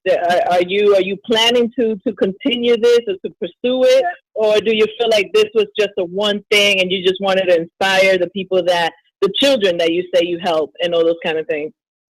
I didn't box one boxing match, so if I see that there's something I can do, it's already a lot of stuff on the back burner anyway, some big stuff. So it's just my main objective in life is we all gonna die, right? Yeah. I help as many people as I can. I want to help as many kids as I can. I want to make as many people smile as I can. And I want as many people to go, Ann Wolfe did not play. No, she was not full of shit. That is the life I want to live. So let's say even if God says, okay, you're supposed to go back and you're supposed to train these kids, I'm going to have to go back and do that. So it's almost like I don't know what it is I'm supposed to do. But as long as I know that it's uplifting someone else, I'm going to do it. As long as I know that it's really, truly helping someone else, I'm going to do it. Because I don't need no money. I know how to hustle. I eat a fucking peanut butter sandwich, cut my grass. I don't need to be seen. I don't want to be a superstar. I want to help mankind. I want to help people. That's just who I am. A lot of people think I'm just a crazy motherfucker that talk shit, but I'm not. Right. At all. And, and I don't want people to listen to this and go, and just spit on boxing or spit on women boxing or whatever. No, I have a bittersweet taste because boxing saved my life. But for the commentators and writers and the this and the that and the promoters and the matchmakers, understand that you're playing with people's lives. Mm-hmm. Well, we appreciate and the time that you've given us and just sharing. I'm sorry? I said I appreciate you having me. Of course. We talk very highly of you here, and a lot of people know who you are, and believe it or not, I understand, the sport of boxing can be pretty bittersweet, but you are very high regarded. Everybody knows the great fighter that you were and the heavy hitter that you were, and because of that is the reason why you were in this film. So, I want you to remember that always, that people do remember you. And if they didn't, you wouldn't be in this film. It would have been somebody like Layla or maybe Christy Martin, who are also names that people remember. Yeah. So we definitely. I was in this film because of the boxing. Yeah. Boxing did portray my personality. And the lady will tell you, I was in this film because I'm not scared of a motherfucker walking on the planet Earth.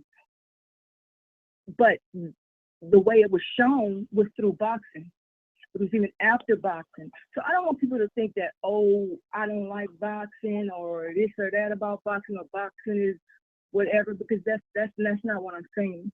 What I'm saying is, it's not really even like a bittersweet. It's just that people have to understand this.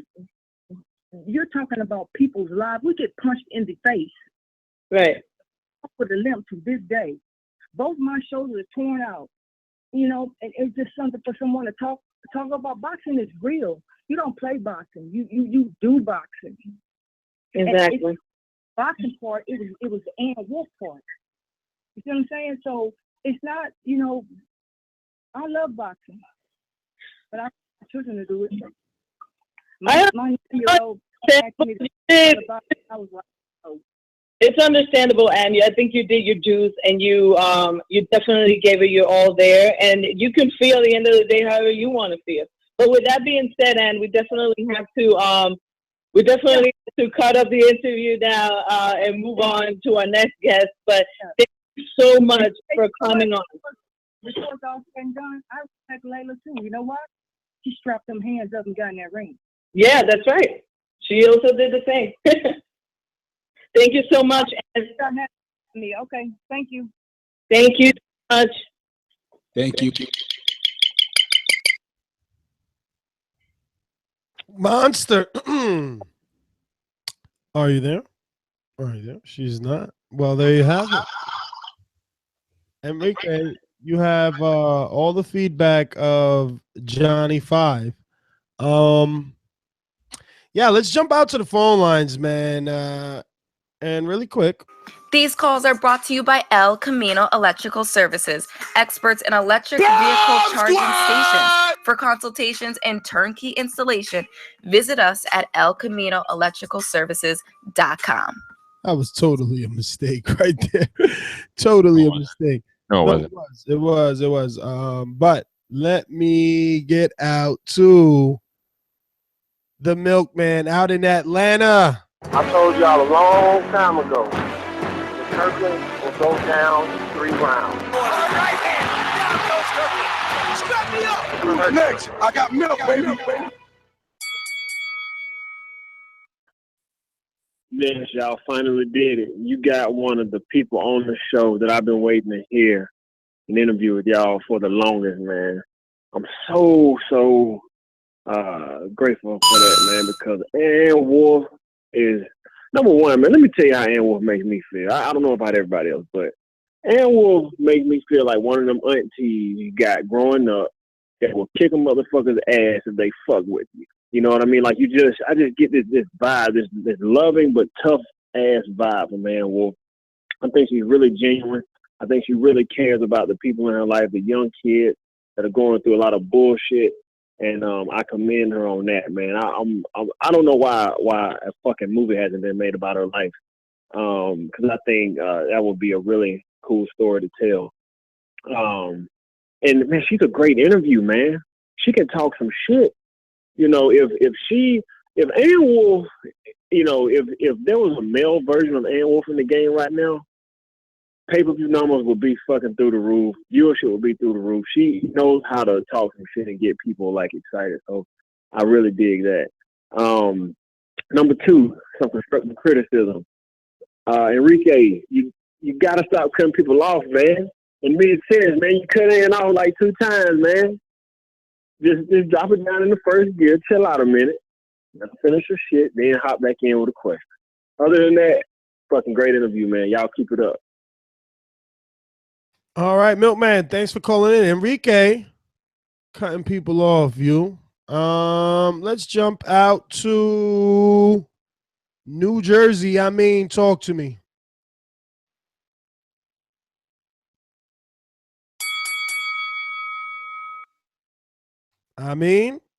New Jersey.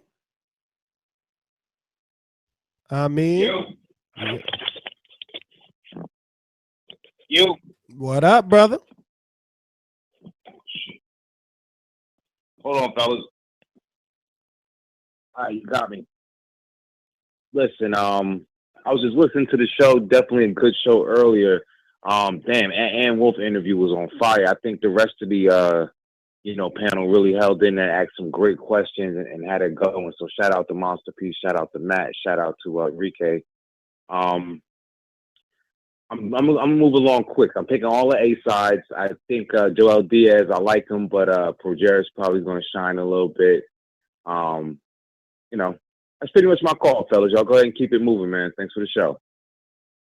All right, I mean, damn. First guy not interested. Well, second guy now, right? Not interested in the Rios fight. Milkman, he blew through that entirely. Not interested at Everyone's all. getting it. Yeah, they are. Let's keep going out to these lines. But no one can stop me, really. Oh, there's a king croc right there. This croc has enough power in its jaws to whip my head right off. Unica in the 6th round, in the 7th round. Diaz Production. You're gonna be the legend to become a legend. Honestly, these are unbeatable.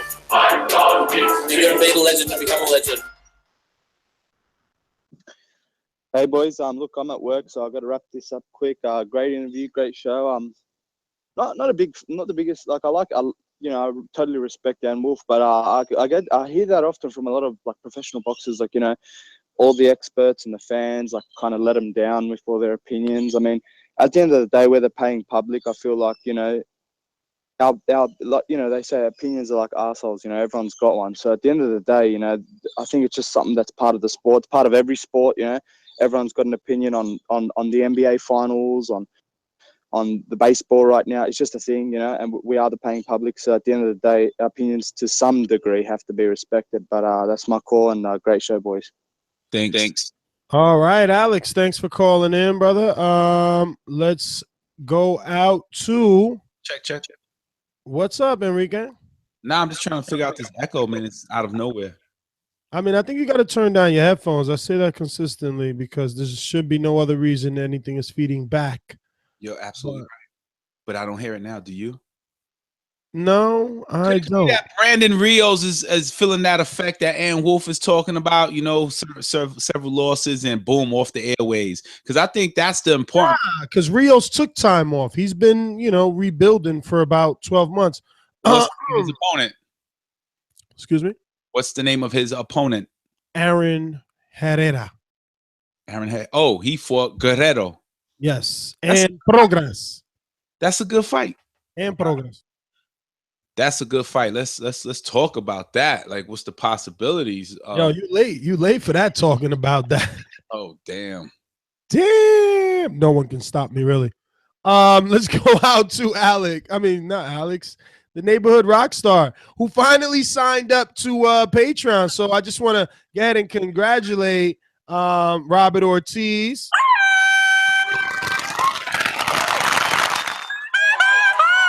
Signed up to Patreon. I would say that it was for no other reason than to be a spy.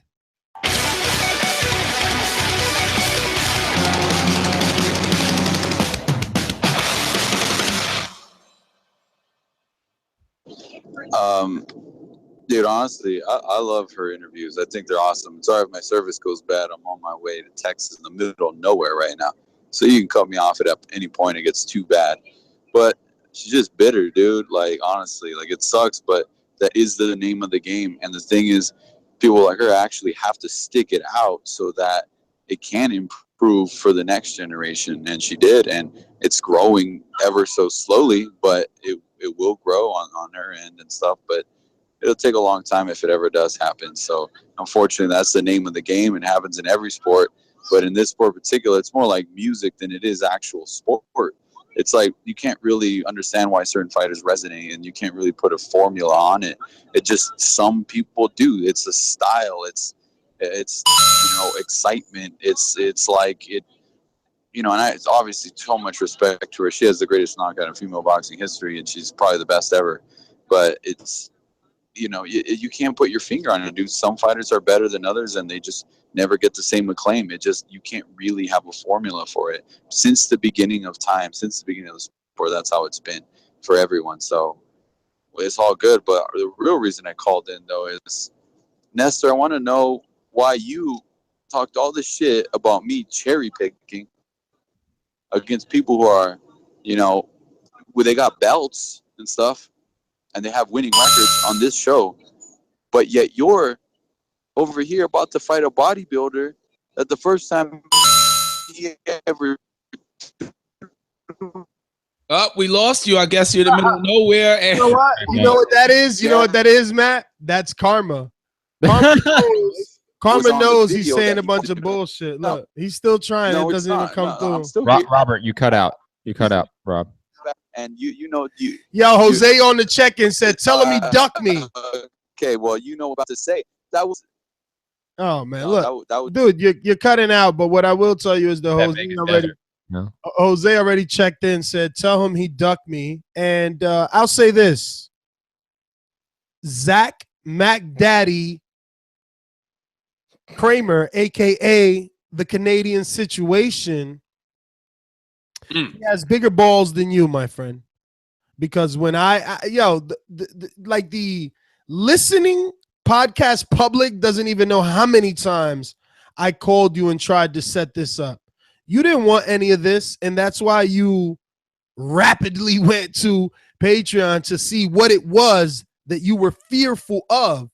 And then you got checked. And the first words out his mouth was, Matt, dude, you're too big. You're too big. So, yeah, everybody got a plan until they get punched in the face. You feel me? Yes, sir, producer. Monster piece is ready. Come on. Bring her on. Because Robert's service is horrible. Pedazo de monster. How are you? No intro. Oh, yeah. Where the fuck is my intro? I'm a motherfucking monster.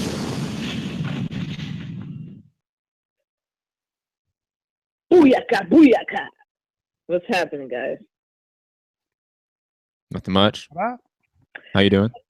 Nez, you okay? You okay there, Nez? Yeah. Why? You all right there? Why am I not all right? No, I'm just asking. How you doing, Matt? Casual, you guys are good? I'm doing good, Monster. How are you? Ness got the sexy voice. We get the. I'm doing good. That was a great. That was a great interview, guys. Thanks a lot. Good job. I think it was great. I can't wait to have. Good job getting her coming off that big ass movie role. That was official because I spotted her immediately. I think my boyfriend did too, and he was like killing my arm because he kept like how do you do that when you do the elbow thing and you're trying to like let somebody know? He almost fucking elbow nudge. Almost gave me a bruise. Little yeah, elbow he was nudge. like giving me an elbow nudge, and I'm like, dude, I see her. She's amazing. It was great. I'm glad that she was able to give her 2 cents. I wanted to ask her so many more questions, but we just didn't have the time to do so. But I wanted to ask about Kirkland. I wanted to ask her so much about all that kind of stuff. But I guess she said it all when she said that she's just done with boxing. When she said that, I guess she just answered all the questions for us right there. And it Monster, you can bring her back, Monster. I think we can. No. Not we. I think you can bring her back on this show right now. Go get her. No. I mean, bring her back. Bring her back to the fight game. Nah. Anna's not coming back to the fight game, guys. Come on. What? Yo. The last fight she saw was Kirkland Canelo, man. Come on. Yeah, last live I would love for her to take on a feet. I would like for her to train Monster. She could train you. She could train you. She could train you, Monster. She'll take you on. God. But you're all wrong. You're all wrong. Listen. There's a lot of little things that she said in that interview that makes it obvious that she's willing to train someone. It has to be the right person. She still goes to amateur fights. It has to be the right person. Yeah. She goes to amateur fights. She said she was on live amateur fight Saturday. Yeah, I'm pretty sure if she finds a connection, that Cosio Mike Tyson type of relationship, if she could find that, or that Virgil Hunter Ward relationship, I'm pretty sure she's gonna come back and train somebody. But guys, I don't want to take too long because I know we got Robert Garcia next, so I want to make sure I get that call. So I will talk to you guys later. If you're listening, tune in. You never know, Mikey might pop up and start talking shit about Broner. You never know. So stay tuned. We'll be right back after these messages. Bye, guys. Later, Monster. What? Robert Ortiz called back in on Blog Talk. Yes, he did notify me of that. Bring him on. Yeah, see, it's good. This is I'm one gonna of the just perks let of me being turn on the the Big timer Talk on. for our I'm gonna listeners out there. turn the timer on because I don't, I know you're gonna go ahead and say a bunch of lies, so I at least want to time the amount of lies. Well, this is for so all the callers know that when you get on Patreon, you can call back in like this. It's one of the perks. No, you can't. And all of you go ahead and do that. That's not a perk on Patreon. But anyway, listen. Boomerang, he's right. He's right. Boomerang. We're just being courteous. It is. We're being Boomerang nice. and ringer. Boomerang and ringer. So anyways, listen, man. First of all, you're fighting a Canadian. Listen, Nestor Gibbs is from the streets. All right, this is the day of his life. He's fighting a Canadian. All right, a Canadian. This dude probably has never even had an argument in his life. He's probably never even had any type of confrontation of any kind. You know, he's probably never even bumped into someone like when he's just like at the supermarket. You know, Matt. These people are nice. I mean, Ness wants to fight this guy. Matt. Never thrown a jab? Are you kidding me? Matt. Yes, I'm listening. Why are you cherry picking, Ness? Nestor, you're about 7 feet tall, 400 pounds muscle, and you're trying to fight a nice Canadian guy, dude. Ain't never thrown a punch. Ain't never been in even a debate of any kind. Like, that's mean, dude. You're a cherry picker, dude. Robert. You out. Robert, I'm gonna call you out. Hold on. I'm gonna call out Robert. He's calling me out. Didn't he do that already and back out? Hold on, Ness. Hold on. Robert, everyone, hold on. Robert, didn't you call me personally? This is not about me. And hold on, it is about you. Hold on, Robert. And you called me. You're like, man, Ness is really good. I don't know if I could ever box him. Like he's really good. He's too big for me. He's too big. So, oh my God! I didn't even know he called you. Oh, he called me all terrified. All terrified. Yo, now my head doesn't even fit on my shoulders. It's over. It's over. My head doesn't fit. Look, it's too heavy. It's too heavy. my head is too heavy. And it's the contract, Rob. Sign the contract. Sign the contract, Rob. Sign the contract. Stop being a. No, that's bullshit though. Because that didn't happen. I said. It didn't happen. You didn't call me saying that Ness is really big. He's too good. You might. Yo, that's the best part. Ness is really big. You guys sound so in love saying that to each other on the phone. That was real weird. You're 7 feet tall. What are you talking about? You're 7 feet tall. It's like but I want to. Hey, you know what's funny, Matt, about all this? That I've spent a week, 7 days in Robert's house, so he's acting as if he just noticed I got tall. What's surprising to him is that I am this good. So all the shit that he talked 2 months ago. He's got a good jab, man. I don't know. Good jab. Wait till I release this new sparring. That was a good uppercut. Yo, wait till I release this new sparring where I land this uppercut. The fucking sparring partner's head hit the ceiling light and it busts. Remember the Klitschko AJ uppercut? That's me. When you're talking about setting up fights, dude, the beauty of it is to have fair fights, dude. And you're listen. I told you what was fair. I told you what was fair, Rob. I told you what was fair. I tried to stay out of it. That's why I let guys like Matt play with little boys like MD. I tried to stay out of it because I am a beast.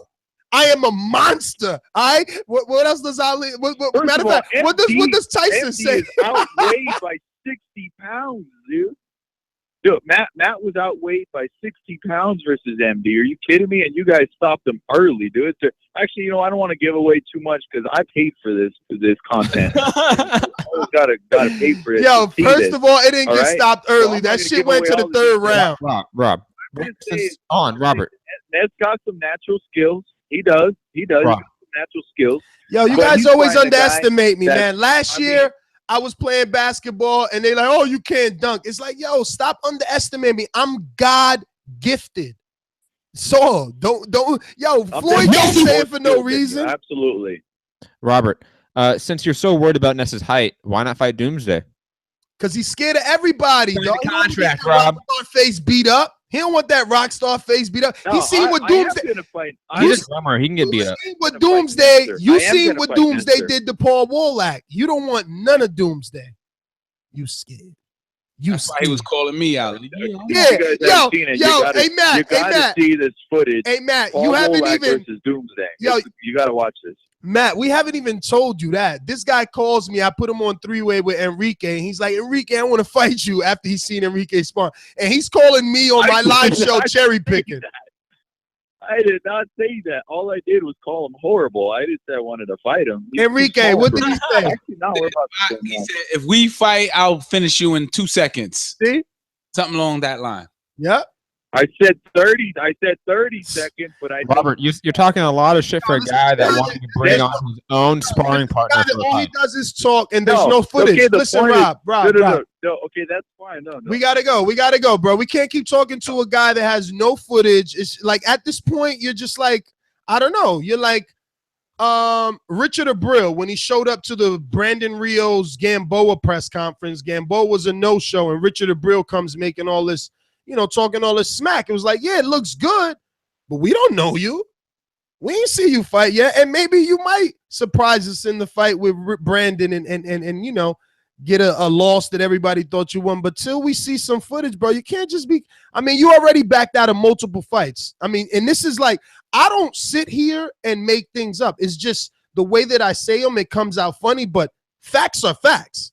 You ducked Jose, you ducked me, you ducked Doomsday, you cherry picked Enrique. Those are the fucking facts. Let's just. Didn't he even call me out in the beginning too? I don't even know, but I mean, I think after July 10th, I'll be ready for Rockstar after my victory.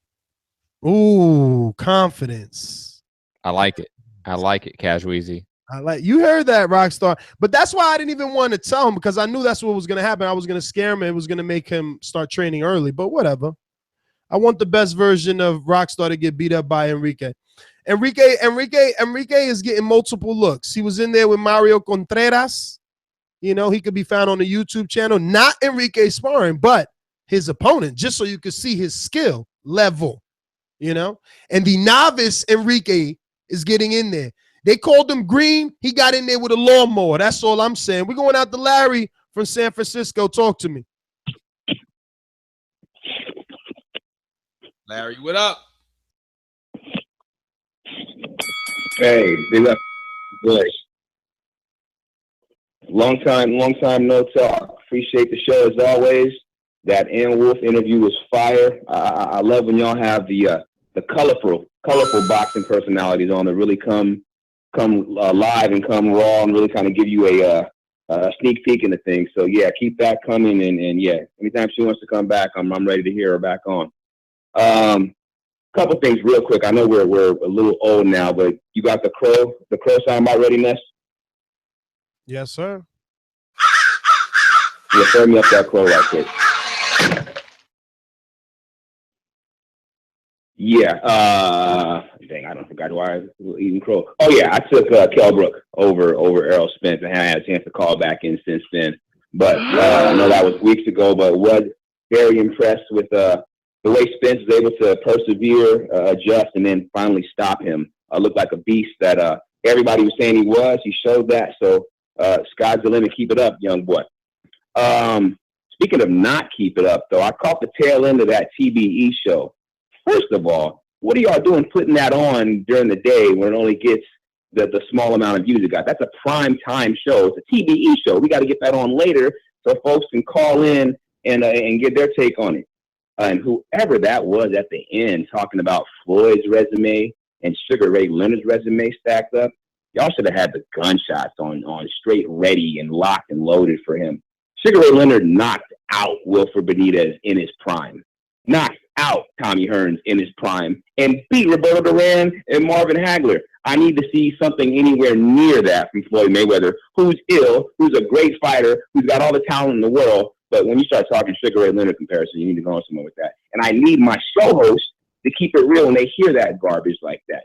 Sugar Ray, way over Floyd. I don't want to hear an argument to the contrary. And if you got one, though, I'm ready for you.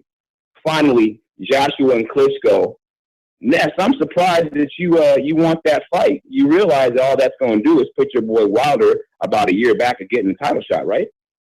I mean, regardless, it's going to be more of the same anyway. Look, I know it, and Wilder knows it. Joshua doesn't want the fight right now, and you know, we got to come to grips with it. And we really coming to grips with it then, because it's not. There was at least a shot of that being at the end of next year. But all he's going to do now is put off the mandatory. They're going to do that at the beginning of next year, and then do Fury or Haye or somebody big in the UK after that. So Wilder's going to wait. But anyway, I won't have y'all waiting no more. Appreciate the show as always. I'm out. All right, brother. Well, thanks for calling in. Matt, do you believe that it makes a difference? What, the Klitschko rematch and how it affects Wilder fighting Joshua in the timeline of it? Yeah, but only by one fight, I would say. It's not like it affects it drastically. You know, it's not like, oh, you know, because he's fighting Klitschko, it's going to take a year longer. No, I think it's just going to take one fight longer. So it's going to take half a year longer, I would say, because Joshua's now in the realm of fighting twice a year. I think that Joshua has so many options that and mandatories.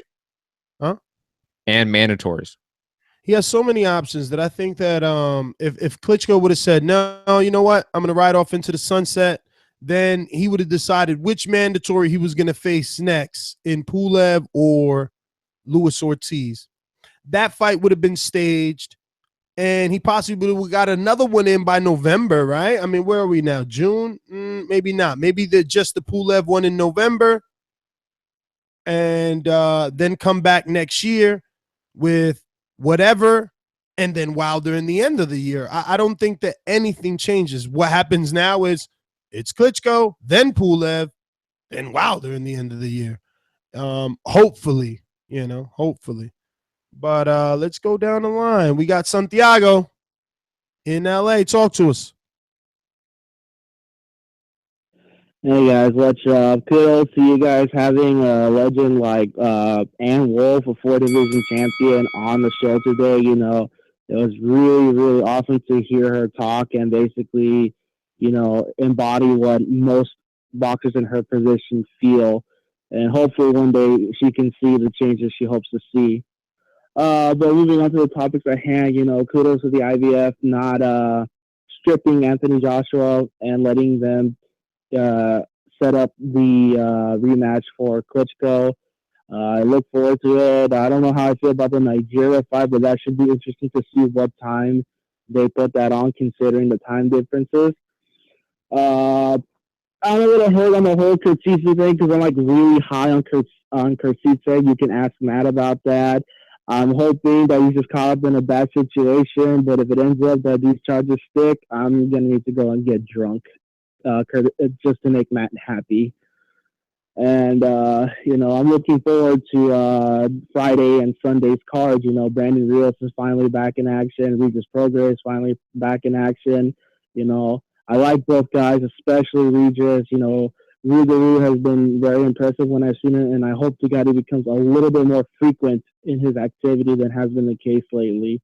And I look forward to seeing how Brandon Rios comes back from, you know, the lost Timothy Bradley. Hopefully, you know, he looks good and not too rusty. I ain't got much to say for today's topics. As always, anything you guys want to ask me, feel free to ask. Otherwise, that's my call. All right, Santiago. Did you enjoy your birthday?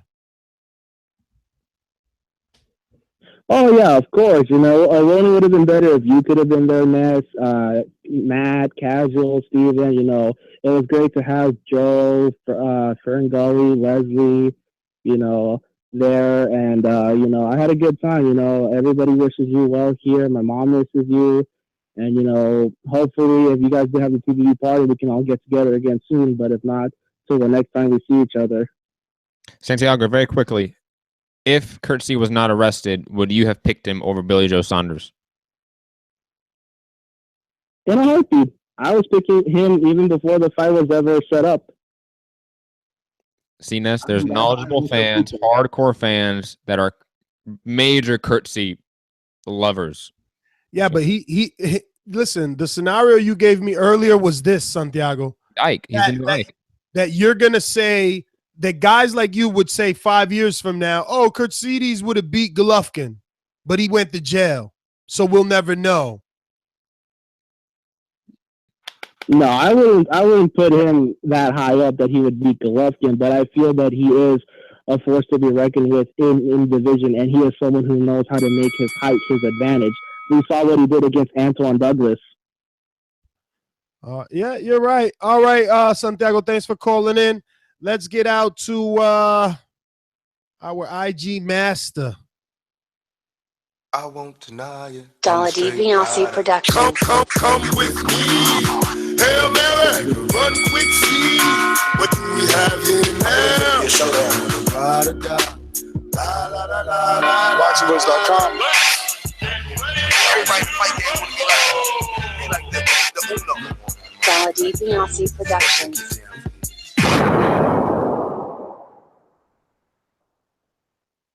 What's going on, Boxing Voice? What up, Alex? What's up, everybody? Casual, Matt, Ness, Monster over there. What up? Great show, man. What's up, man? Hey, great show. The Ann Wolfe interview was great. She was keeping it 100. The chat, man, when someone told me Wilder, though, I just picture them, those two together. Man, I would love to see that. This Sunday, I'm excited about this Sunday, man. Like if it was NFL Sunday or something, man. Like them football fans be excited, man. I got boxing on. I got Brandon Rios, Mario Barrios. I mean, I'm excited for those. I'm excited about that. I can't pronounce her name. The Breakhouse. I've seen all those titles that she has, man. She's unified, undisputed. I'm definitely going to be waiting for Matt to send me something so I can watch that. I got you. And okay, cool. And then what about the show box? Oh man, we got that. So it's a great weekend for boxing fans, man. And also Kurt's side, man. I just wanted to say I think he's done, man. When you got that RICO Act, he's gonna be tied up for years with the legal things against the feds. So those feds are gonna tie him up. So I think he's done. And we also have the Boxing Hall of Fame I wanted to mention. I think that's should be June 11th, right? Saturday and Sunday they got all kinds of festivities and shit. But you got Evander Holyfield, Eric Morales going into the Boxing Hall of Fame. So that's great. And then the last thing I was gonna say was about I'm glad the IBF allowed that for Joshua and Klitschko for the rematch. I'm excited for that one, and that was like fight of the decade, right?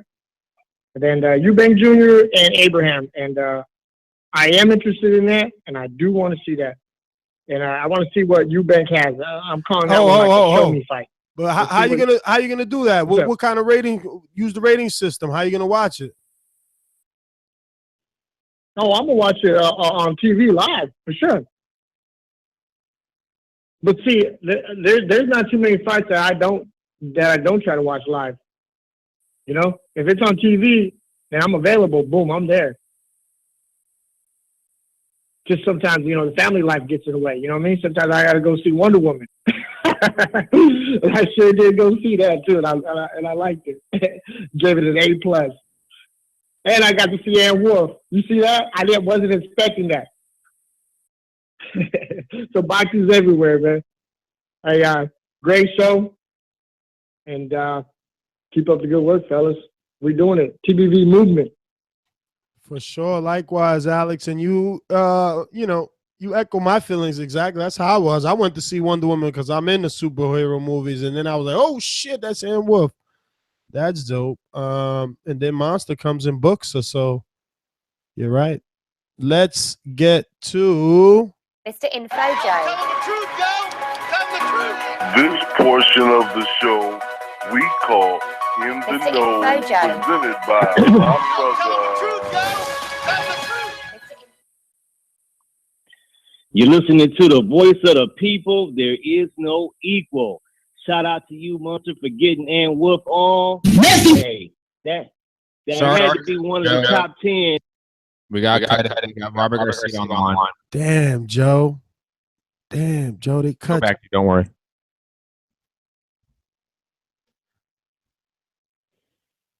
Monster Piece, you there?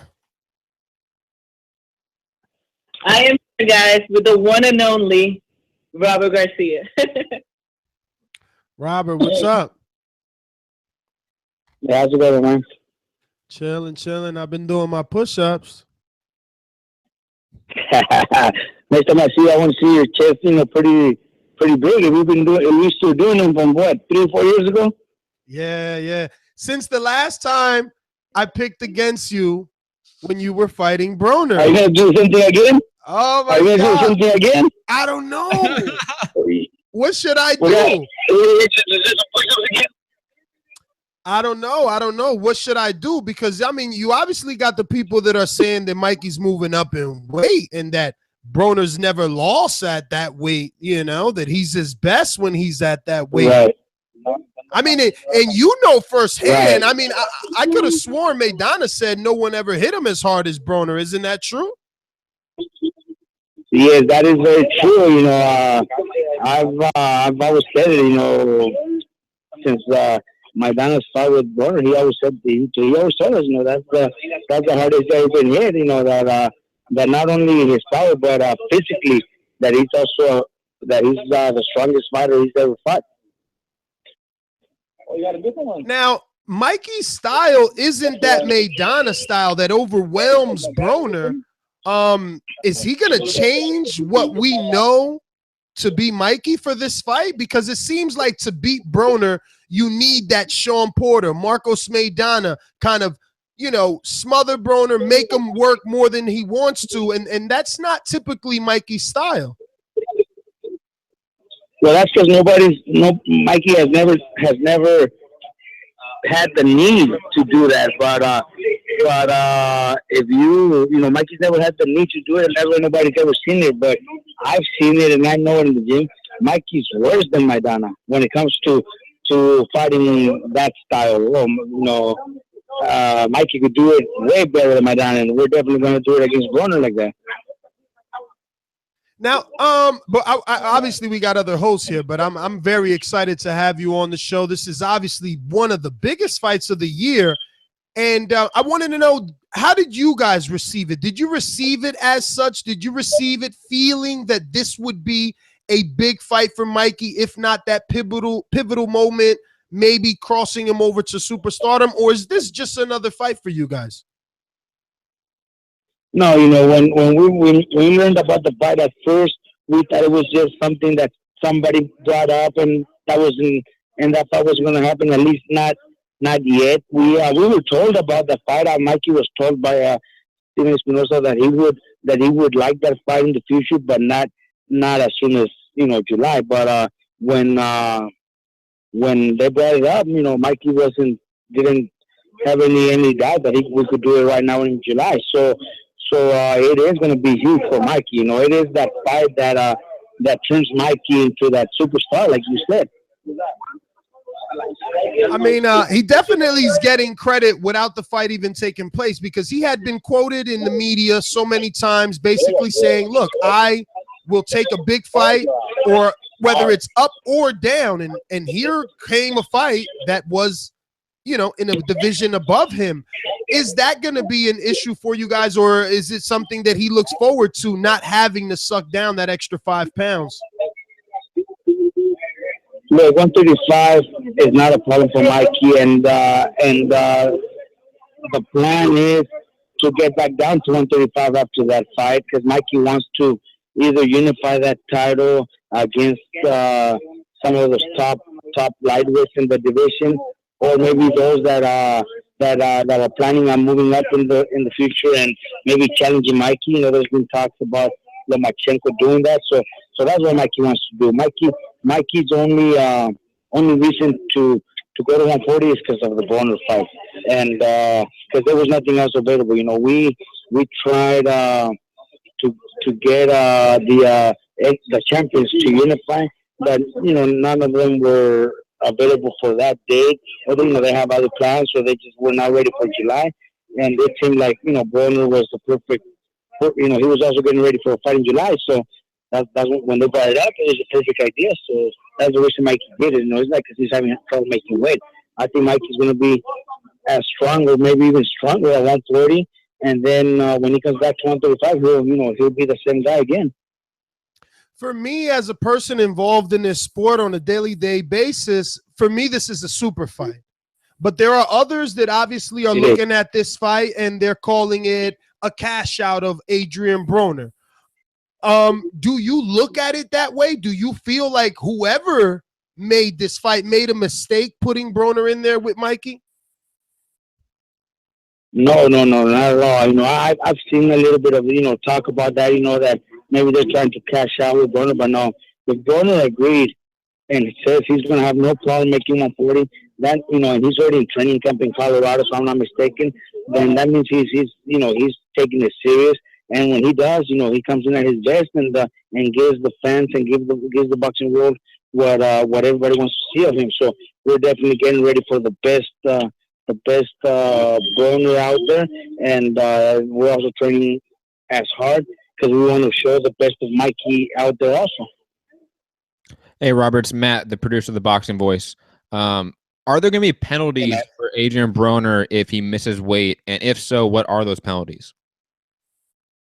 You know what? I believe there is, but it's something that, I was told we cannot really say nothing about it yet. So I don't even know what it is, honestly, but, I know because it was like an interview with Mike said there was probably some penalties, but I have no idea what they are.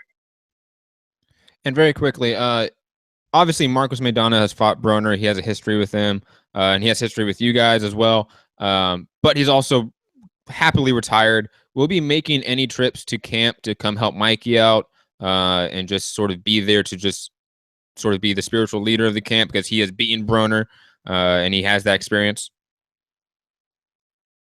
I haven't got a hold of him to see if he's willing to do that, but I would love to help him.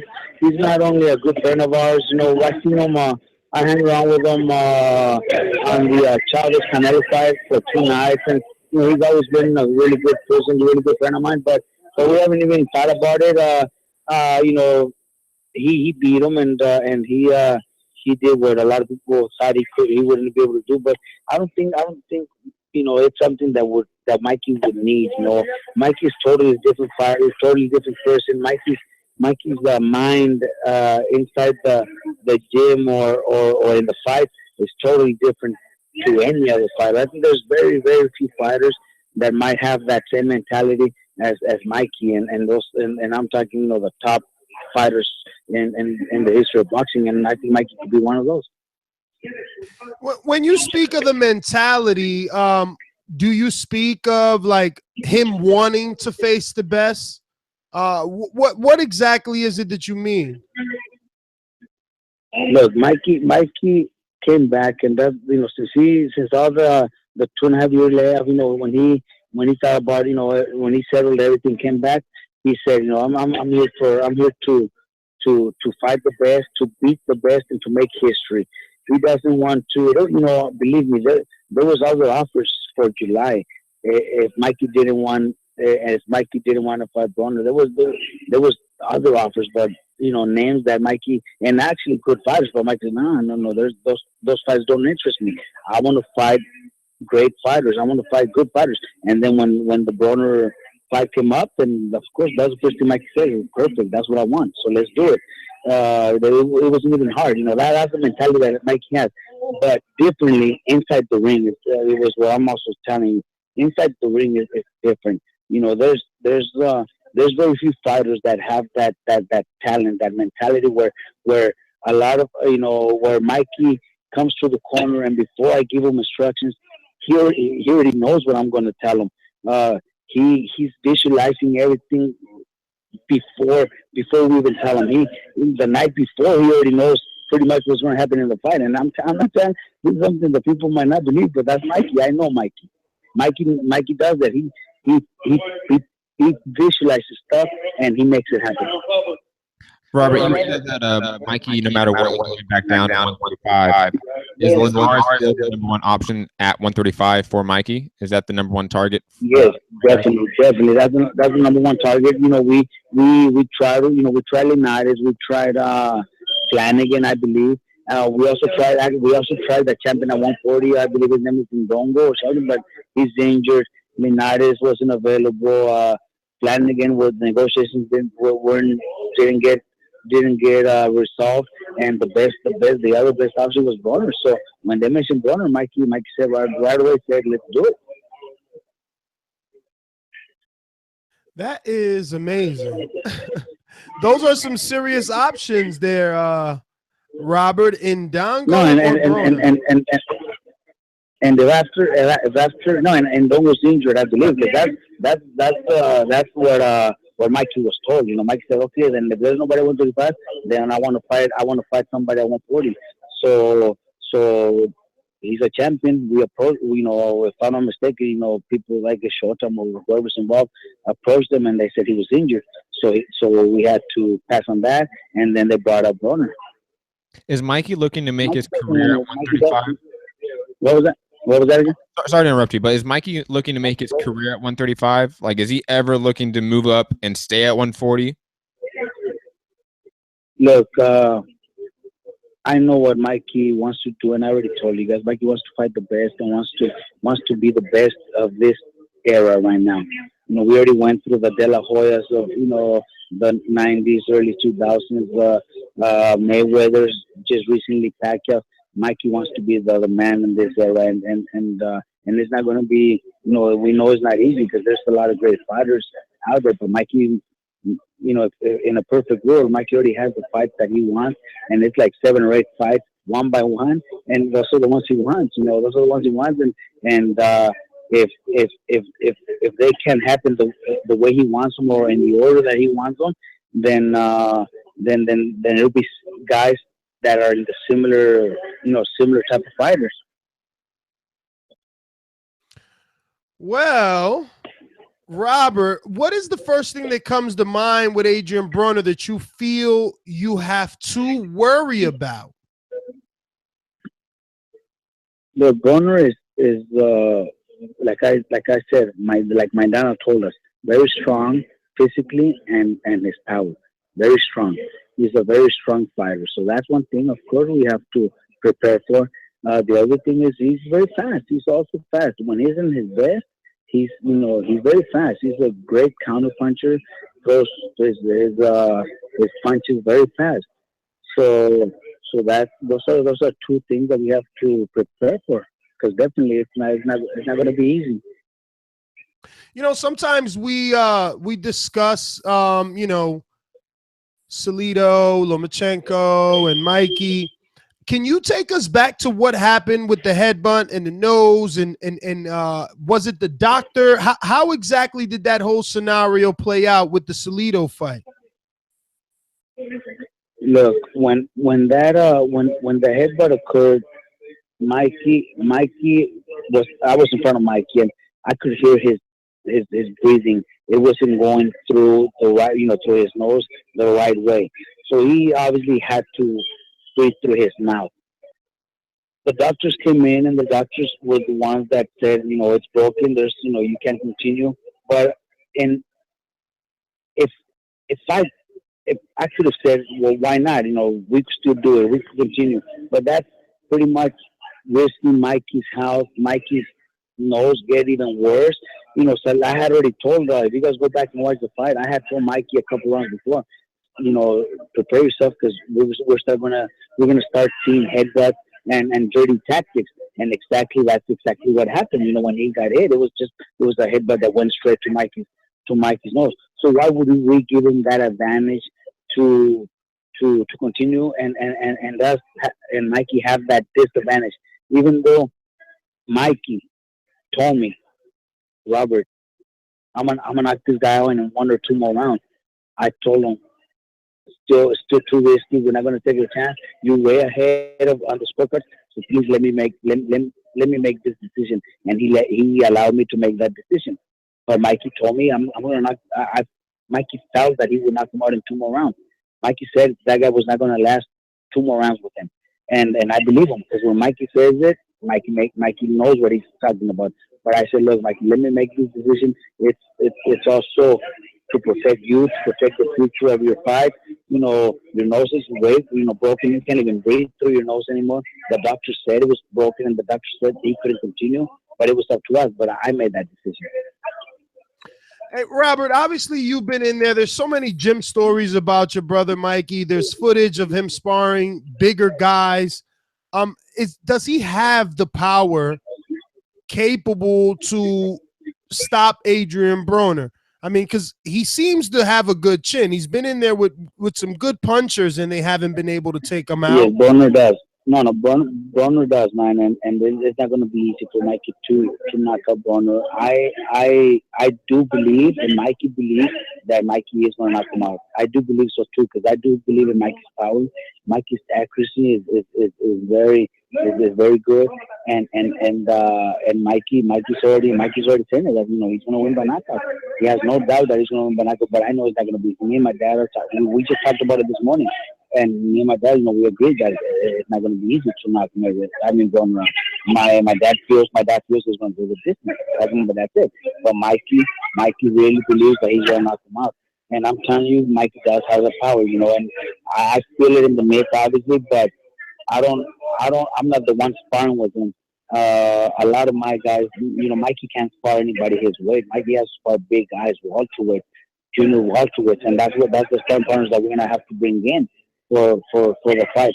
And when for Mikey's last fight, we have a welterweight that was sparring Mikey, a left-hander that was sparring Mikey, and he's a welterweight. And he told us, God damn, I've never felt nobody hit me that hard. And he told me, and look, Robert, I've sparred Canelo, and I feel Mikey's power more than Canelo's power. That's what he told me. I'm not the one saying it. Mikey, the sparring partner, told me that. I have another guy from Oxnard that was sparring Mikey also. He's a 140-pounder, great fighter, very skillful. And he told me, damn, Mikey hits like the middleweight. So it's not me saying it. It's all the guys, the sparring partners saying it. The welterweights that are sparring Mikey that are saying that. So, Mikey believes in his power. So Mikey believes that he is going to knock him out. I can say never. Mikey feels that he's going to knock Broner out. Robert, do you think it comes from a headshot, the way the Zlatan knockout was, or would it be to the body? Because it seems like he's more susceptible to be knocked out if you go to the body, since sometimes it seems like he gasses out. He likes to hold, and maybe the body is like the way to go. What do you think? Well, Mikey does have a vicious body shot, even though he hasn't really needed that much in fights. He hasn't used it that much in fights. But Mikey has a vicious body shot that, he's dropped so many guys he's fine with body shots. So we are definitely, working on body shots. But it would have to be maybe breaking down little by body shots, because Broner's a very strong person physically. So he does take a good body shot also. But the idea is, to break them down and finish them in the late rounds. And Robert, with July 4th coming up, are you guys gonna break camp, or are you just ignoring the holiday and working through? Look, every year since we've been here in Riverside, we make a big 4th of July celebration with Mikey in his house and the neighbors. We go crazy with fireworks, and we have so many wars with fireworks. We end up getting some of our guys injured because of fireworks. We always do that year by year, but I think this year I'm gonna have to cancel that, because I'm not gonna take any chances. Well, if you're gonna be working, I want to send my guy through, man. He's all ready and available to come through Oxnard from July 3rd to whatever you say. Anytime, all right. Well, we're just so you know, we're in Riverside. Oh, Riverside, all right. Well, yes. So that I have no more questions. I just want to wish you guys luck. I hope that this one lands in New York City. I'm hearing Barclays Center. That would be a great place for it to be at, and I can't wait to see you guys here. I don't know. Is Mikey going to be available for today? Well, they've told us Vegas or New York, but honestly, I don't have a problem with the fight being in New York. I love New York. It's a beautiful city, and the fans are incredible. So So yeah, for us it doesn't matter where, but New York will be fun with us. And Mikey's right here with me. Maybe he's warming up to start training, but maybe a couple minutes. Oh, I would love. Yeah, bring it. I would love 1 or 2 minutes. Yeah. Okay, no more than that, right? No, No, absolutely not. Okay, got it. Mike, 2 minutes. Cuéntale, timer. 2 minutes. Timer. Hello. Mikey, what's up? Listen, we got 2 minutes, so we're gonna make it quick. When the name Broner came across the table for you, did you feel that it was a super fight? Well, I mean, I don't know. I don't know about super fight. I don't quite just look at Broner and say super fight, but definitely the biggest fight of my career yet. So most accomplished fighter that I'm facing, 4-division world champion. People are taking it as a super fight. That's great. That's wonderful. But I'm just taking it like another fight. It's just another opponent for me that I gotta work for and I gotta train for, and eventually, we'll be ready on July 29th to take care of business. Now, obviously, you have firsthand experience with Maidana, and you've watched what he was able to do with Broner. Did that play into you accepting this fight, kind of having that firsthand knowledge? Not really. Maidana and myself have completely different styles of fighting. What Maidana did with Adrian Broner, years back was great, terrific. No one had ever done that with Adrian, and Maidana was able to solve that problem. But I have a different skill set, and that didn't play out in any way. My decision to take the Broner fight. I just took the Broner fight because I liked the opportunity, the big fight. It makes sense right now in my career to take on a fight like this. Nothing else was available, so that's the reason why we decided to take the Broner. Now, we spoke with Robert about power, and he feels that him and his father feel actually that this fight might go to distance, but that you're dead set on a knockout. Do you feel that knockout will come to the body or to the head? I'm not focused on a knockout. I'm not looking at knockouts. I never do. I never look for a knockout. So if a knockout comes, if I happen to hurt Adrian and I can, stop him or drop him, well, I'm going to take the chance. I'm going to take that opportunity. But I'm not. That's never, the game plan. I'm there to do whatever it takes to win the fight. Speaking of game plan, the styles that we've seen that given Adrian Broner trouble and losses were the Maidana and Sean Porter, kind of the pressure fighter, something we're not accustomed to seeing you do. How does Mikey solve that puzzle of the problem? Well, that's why I'm getting ready for Broner with, plan A, plan B, plan C. If I have to brawl, I'm going to have to do it. If I can box my way, throughout the fight and beat him that way, then I'm going to do that. If I happen to catch him with a good, left hook to the body that puts him down, well, it'll end up being a body punch. I mean, I'm just getting ready for whatever needs to be done in order for me to win. And my last one, how accurate is Robert when he says that Maidana style, you can do a lot better than what we know? Well, like I've always told people still haven't seen the best of me. Because I haven't had to have the need to show it. I haven't had the fight that, brings out the best out of me or that other side of me. And the people who have seen me here in the ring and sparring and training know that I can do a lot more than what you've seen on my actual fights. And I can fight on the inside. I can be aggressive. I can be, putting pressure. I can be that kind of fighter too. I just haven't had the need to. But who knows? This might be the fight where I need to do it, and people will see that side of Mikey Garcia. I know I said that was my last one. I lied. This one is definitely my last one, Mikey. I know you only gave us 2 minutes. Listen, we've heard Broner say before, I'm getting my career back on track. This other half of my career, I'm going to be serious.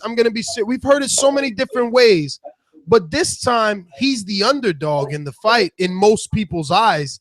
They think you're going to win. Can that really make Adrian Broner kind of turn that needle and we see the best of him this fight? Or could he possibly miss weight the way that he's done in the past? Well, I think this motivates him and maybe puts him in a position where he's not used to being. So that's where the motivation comes in, and I really hope he does, come at his best because I want to be able to perform to the best and give the fans a big fight and a great fight. And we'll just make sure that we are in best shape possible so that we can give the fans also the best of me. So it makes for a great recipe for a great fight.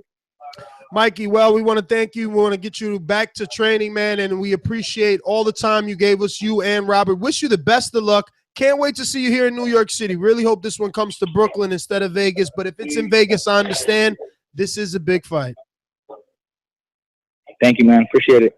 All right, brother. Thank you, Mike. Thank you. Bye-bye.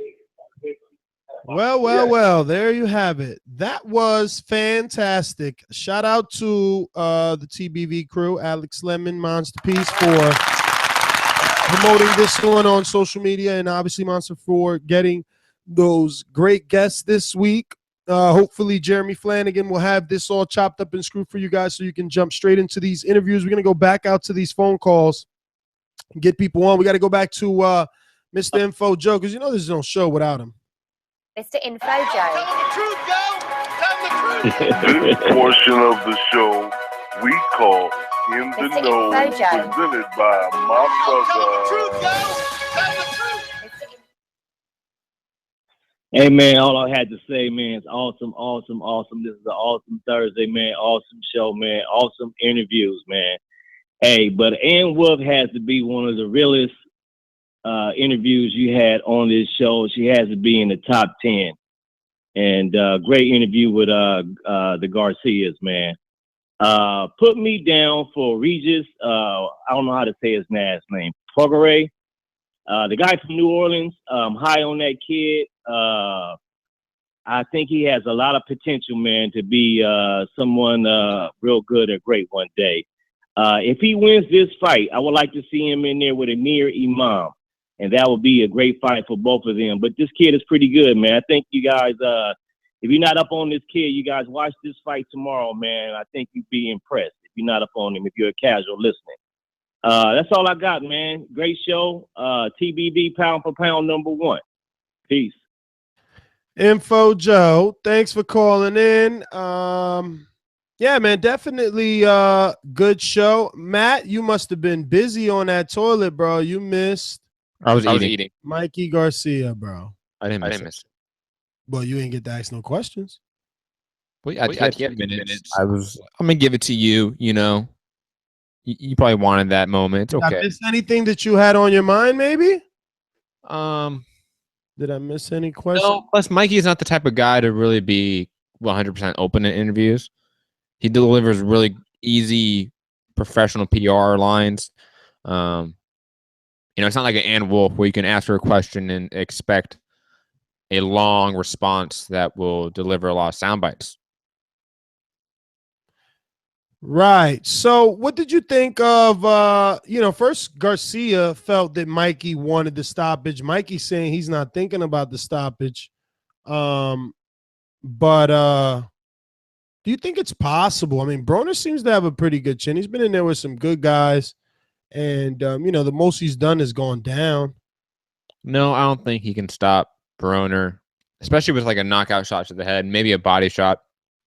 I'm of the mindset that anyone, no matter how good of a chin they have, can always get hurt to the body. I think history has proven that. So I think it's possible there. But then again, Mikey has always been a very methodical boxer who sticks behind a jab. And I would say doesn't have the most active body work. So I don't see him finishing Broner. I see this being a 12-round decision. Now, I mean, what sort of credit do you think he gets if he does stop him? A lot. I mean, if he stops Broner, he might derail Broner for especially like a legit stoppage, not like a George Groves, Carl Froch 1. Not that sort of stoppage. Like a legit Broner is pretty much out. He was knocked down. He's not aware of where he's at. Like ref stops it. Like, yes, that would be quite impressive. And I would say if I'm Mikey, I don't go back to 135 if I do that. You go get that Crawford fight. That cements the legacy. He talks about wanting to be the best fighter of his generation. Yeah, no. But I think it seems like that's what he was going for by trying to get the Ndongo fight. But the Ndongo, exactly. That was interesting to me. Ndongo did the dippy. That's the one thing I forgot to ask was about Crawford. But then again, I feel like they're always going to say, like, yeah, we're down. We're free agents. We can do that. Well, I mean, there is a new article out saying that, like, yo, we're going to remain free agents because that's how we're going to get the big fights. So, yeah, why not, right? Yeah, I would say this. Sorry to interrupt you. I would say this. If he knocks out or stops Adrian Broner, then he's Kell Brook, right? I mean, I'm sorry, he's Errol Spence, right? He's like what Errol Spence is going through right now. Well, I mean, no, not necessarily, because Kell Brook had a different aura about him. Like, his losses weren't Maidana and Porter. You know, his losses was Gennady. So it was just a little bit different, Kaz. Just a little bit. Plus, one was a champion, one wasn't. You know, plus Broner can make him a bigger star than maybe a Kell Brook can make an Earl Spence. But the Kell Brook win is probably more impressive. Though again, I would say Broner is a more durable fighter than Brook, or at least that's what we've seen. So if you had the stipulation of if Mikey stops Broner, is that more impressive? Possibly, it's possible. If Mikey stops Broner, it's a hell of an impressive fight, man. It is, but is it more impressive than Spence finishing Brook? I was saying that, yes, but then you know, of course, a hardcore pulls the hey, only Kell Brook lost against Triple G, so it's different, yeah. But what about Mikey? Did he mention like that was the only name mentioned brought to him? Was it Broner given 3 names and picked Mikey? Like, I wanted to know that. Well, what they did kind of mention that. They mentioned they had other options. They tried to get Linares. They tried. No, not Broner. Mikey had options. Mikey's article that I read, it said that the best fight for him, and that's why he moved up, was Adrian Broner. But I wanted to know if there were other names brewing. I guess it's a money thing at that point. You know what I'm saying? It's like a video game where you pick the better fighter, much more of a challenge. Linares, if you were, on the show when it happened, you would have heard that Robert Garcia said Linares was busy. Julius Ndongo, they could not make that for some reason. I forget the reason as to why, but they reached out to Julius Ndongo at 140 as well. I believe. Oh, and Terry Flanagan as well. And they said the negotiations fell out, I believe. I don't think anybody want to see any of those fights for Mikey Garcia except for the Adrian Broner fight, to be quite honest. It's the biggest fight. It's the biggest fight in boxing. I felt when I heard those names. Not the biggest fight in boxing. Not the biggest fight in boxing. For Mikey Garcia and for Adrian Broner, I believe. Like, who else for Mikey Garcia right now? Lomachenko? What? Who? I mean, Lomachenko, I guess Broner has bigger names that he could probably fight. Anybody at 147 that's a big name would fight Broner, let's be honest. Yeah, but then Broner has bad losses against 147, right? No? True, but you're just saying big fights. Who else could be a big fight with these guys? If Broner fought Thurman, would that be a big fight? Yeah, of course. That's key. If Broner fought Pacquiao, would that be a big fight? If Broner fought Pacquiao, that's Pacquiao. It's still Broner. Under the Pacquiao, under the Thurman umbrella or names. Who else is there out there? Spence. I think Spence, Broner would be massive. Danny Garcia versus Broner would be big. Yes.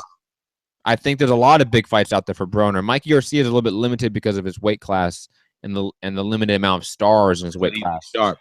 147 has some stars. Adrian Broner is not a 147 has always been that division, though. It's supposed to be the glamour division. I just think that Adrian Broner, Mikey Garcia is a big fight because they're both 140 pounds, right? That's the 135 is Mikey Garcia. Adrian Broner comes up from 135 to 140, 147, has problems at 147, comes back down and meets Mikey Garcia because he's known to be this incredible fighter at 135. I just think that there's no big fight 140 for both those names that will make that marquee light up like Las Vegas. What about Crawford? Crawford, that's Crawford on his own is not a star, but the matchup with Mikey Garcia, yes, we don't know if he will fight Adrian Broner because of the politics, as Ann Wolfe was mentioning. What do you mean he's fought Al Haymon fighters in his last couple fights? Who's that? Crawford. Who did he fight?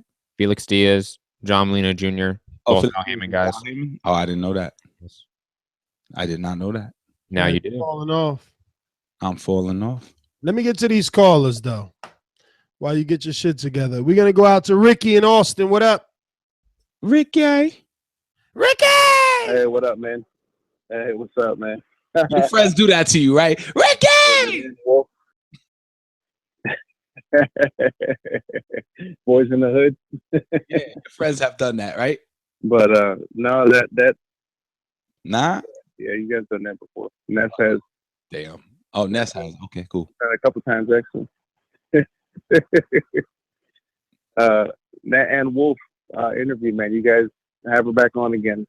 That was a very good interview. She had a lot of good information, and you know, you really felt with what she was saying. So kudos for that, guys. That was a good one. Brandon Rios, to me, I think he's pretty much now, you know, he's collecting a paycheck, making his money. He's in the gatekeeper class, if you will. I don't really see him in any real contention at 140, at 147 for any piece of the crown. However, on the flip side of that, when you get Rios in a match, you're going to get your money's worth in terms of his dedication when he's in the ring. He's going to fight his heart out, whether he gets knocked out or not. So that's the upside. So, hey, if he gets offered the paycheck, collect. Nothing wrong with that. Garcia versus Broner, man. By the way, thanks for those interviews. Those were good interviews. Broner's going to get rolled up and smoked. That's all I can say. I think Mike is going to break him down. He's going to break him down. I can see Broner getting stopped in this fight. I can see him getting worked nasty. Nice combinations, in and out, patient, making more contact. His percentage of accurate punches is going to be pretty high because Broner's not known for his defense. He's got that wide stance, so because he does have some power himself. You know, he's looking to land some solid shots, but Mikey's just a little bit more fluid, not a little bit, a lot more fluid, and I just see Mikey breaking him down. So that's what I'm going to go with on that fight. The other thing I wanted to touch on, a little bit off topic from tonight, but Crawford. I didn't get to touch on it last time. I think I was short on time, but I just want to say, I think his pops came on. I think it was his pops that came on. And you guys had an interview with him. But I would like to see Crawford just get all the belts. I'm all about unification. Let this man unify that division if he can. Get the Ndongo fight, unify, and then move up. You know, create havoc. You know, as you guys were saying earlier, that's the division where the money's at, with Thurman, Spence, Pacquiao.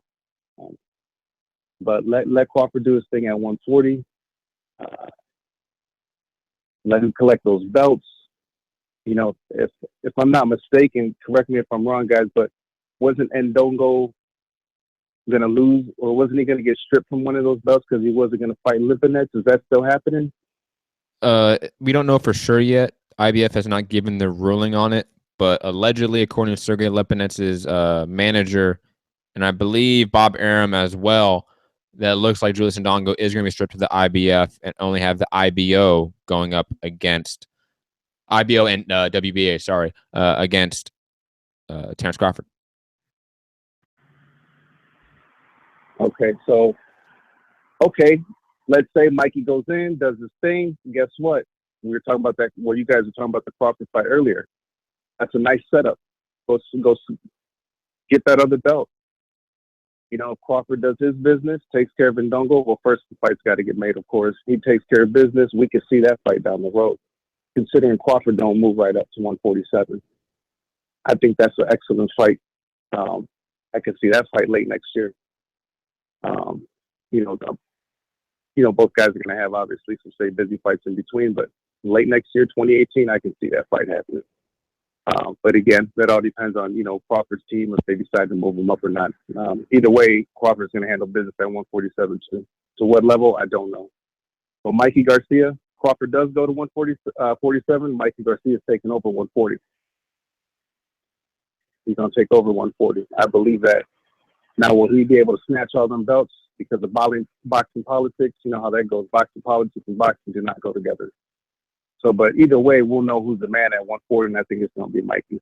I don't really see nobody fucking with Mikey at 140 besides Crawford. All right, Ricky. That's all I got. Let me get to some other callers, brother. Thank you for calling in. As always, going out to Manhattan. We were in Texas by way of Chicago. We're going out to the Manhattan Virgin. What's going on? Hey, man, what's up? What's Hello? up? What's up? Yeah, first of all, let me say, wow. Let me say something else. Wow, what a show. This is the #1 top show you guys had. I don't see how you can top this, man. And the jealousy rate of all the other shows, when the word gets on the street about this show, the jealousy's got to be 99.9% going up. Unbelievable. You guys were terrific. Let me do the quick good, bad, and the ugly. Anybody who thought Joshua was going to be stripped, you don't know anything about the fight game because it's about money. The good. Klitschko, Joshua, that was fabulous. Hopefully Alvarez will get his shot at the light heavyweight. The bad, well, let me go to the ugly. Roy Jones Jr. and James Toney, I understand they're going to fight again, not each other. But Toney, you can hardly understand him, man. He's slurring so bad that it's scary. And so is Pascal. And when somebody tell Cotto, man, I love you, but I watched your interview in the last fight, you're starting to slur, please stop. I love you. You're a great fighter, Cotto. It's over. And now the bad. And then I'll get off. Wilder and Adonis, I never thought I would say this, but I feel so bad for these two guys. They got talent. Wilder still has another 4 or 5 years. Adonis is almost at the end, and they can't get it together. What is going on? They're wasting away. I can't believe it that they're going to let this talent just waste away. But anyway, wow, what a show. Keep it up. Wow. Manhattan Virgin, thank you as always for the great call. High energy. High energy for sure. Matt, speaking of high energy, TBV overtime in a couple of minutes, buddy. I can't wait. My favorite part of TBV is TBV overtime. If you do not know what that is, go to patreon.com/ThaBoxingVoice, become a member, support, and find out what TBV overtime is, where we just shoot the shit, talk about a lot of topics. We have certain segments now that have sort of just formed themselves, but can't wait to discuss it. Can't wait to get into that show. Can't wait for all the Patreon members to come in there. It always feels like home to me, you know, like it's everyone that just loves and supports TBV. So just thank you to everyone out there. Definitely check your messages. We sent out that secret email with the instructions to TBV overtime. Yeah, man. I mean, in the words of Manhattan Virgin, this was a great episode. Some good interviews, some good breaking news. You know, Robert at least thinking that they could get the stoppage. You know, Mikey feels it's a big fight. I think it's a big fight, very big fight. I think even if he would have got any of the other names that he got, I would have still been happier with this particular name. Like, even if he would have been able to fight Linares, I'm not as happy as I am with Broner, nor do I believe that it does the same that Broner does for you. And even if he would have got Ndongo, maybe I could have convinced myself that, hey, this fight means he could possibly fight Crawford, but it doesn't really mean that. So, yeah, man, I think the Broner route was the best route for sure. Kind of happy they went that way. It's definitely the better marketing tool, you know, to get him to cross over at the very least. But yeah, I'm only doing this because he's an OG caller. He's been in TBV parties. JD from Texas just called in. Do you want to go to him really fast? If he wants to talk. JD. You're welcome. JD. motherfucker. Yo. So, just try to get on my game on box, man. I don't know why they gonna call me because I'm a 54-pounder, but I have a brother that's at 160. Yo, real quick, I don't know. I gotta say this about Broner, right? Since the Garcia just called in, I'm not real high on Broner at all, especially all the out of the ring activities he got going on. But in no way, form, or fashion would I ever write the guy off against Mikey Garcia, and that's what it sounds like everybody doing. Like, I don't know where everybody's getting that from. Like, that's crazy. So you know pick what I'm him. saying? Like, the guy's actually going up in weight. So pick him. You say what? Pick him. No. Listen. I don't want. I can't call that fight. I still can't call that fight. But I know one thing. From what I'm hearing, I think everybody is definitely tripping. Like, Broner could really just overpower this dude. Just off of the weight factor alone. Like, I don't remember seeing Mikey Garcia being that a big guy in the ring. You know what I'm saying? So I don't know. I just think everybody need to pump the brakes on writing Broner off. So you picking The dude Broner? is definitely talented, man. Like I said, it's a 50-50 fight, definitely. But I just got to put that out there, since everybody else was writing them off. And I got to say it. I do not like Broner at all. So you picking Mikey? Have you seen what Broner looks like right now? Man, look, it's too early, man. I got it. That's gonna be one of them fights where it comes down. I got to see how the training going. I got to see how his weight looking. I got all these things come into factor in the. Too many factors to factor in, man. We got to stop believing in the guy we got to wonder. Listen, it all depends on. Look, if Broner looking ripped up and in shape, look, I gotta go with Broner on that one. But if he looking sluggish and sloppy, then of course I'll go with Mikey. So listen, this fight, it all depends on Broner. Well, all right, JD. But yeah, I'll get back with y'all in overtime. All right, bro. Scorsese, talk to me. What up? Hey, Broner, he right. JD right. Broner much bigger. He ain't gonna make the weight. What they say about weight penalties? I missed that part. They would not tell us what the penalty is, but they say that there is one. All right, that remind me of something. I'm tired of all these motherfuckers not telling us numbers and shit like that. Look, I ain't no Lomachenko fan. But Salido talking about what he not happy with. He talking about he not happy with this amount. Tell us the fucking amount.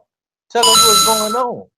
You know what I'm saying? I would mention a fighter that told us the amount before, but people would tell me I'm dick riding. Stevenson told us it was 300,000 short for a Kovalev 3-fight deal.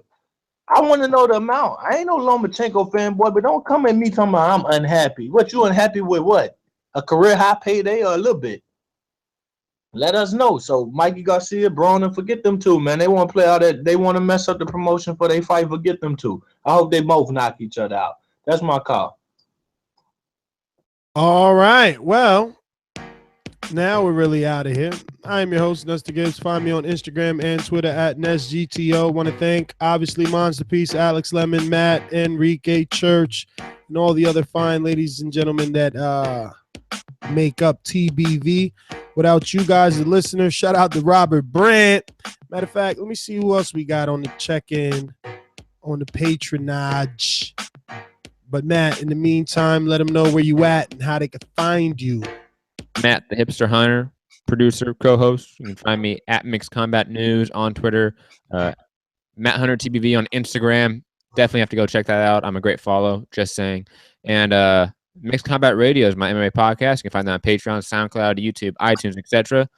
Peace. We out of here. Go to patreon.com/ThaBoxingVoice for TBV Overtime, episode 5, I think. You know, got some sleepers here for my music. Episode cinco. No, my bad. I don't speak Spanish. My bad. So you done? You done with your? You any final thoughts I have? I mean, I pretty much said them all on the show. You know, can't wait for the fights this weekend. Can't wait for Prograis to make you eat some crow nests. You know how I do. Really, Prograis. The legend, the myth, Prograis. Yep. So really quick on the check-in, I want to shout out my man Ian. I hope I'm pronouncing that right. Ian, for signing up to Patreon.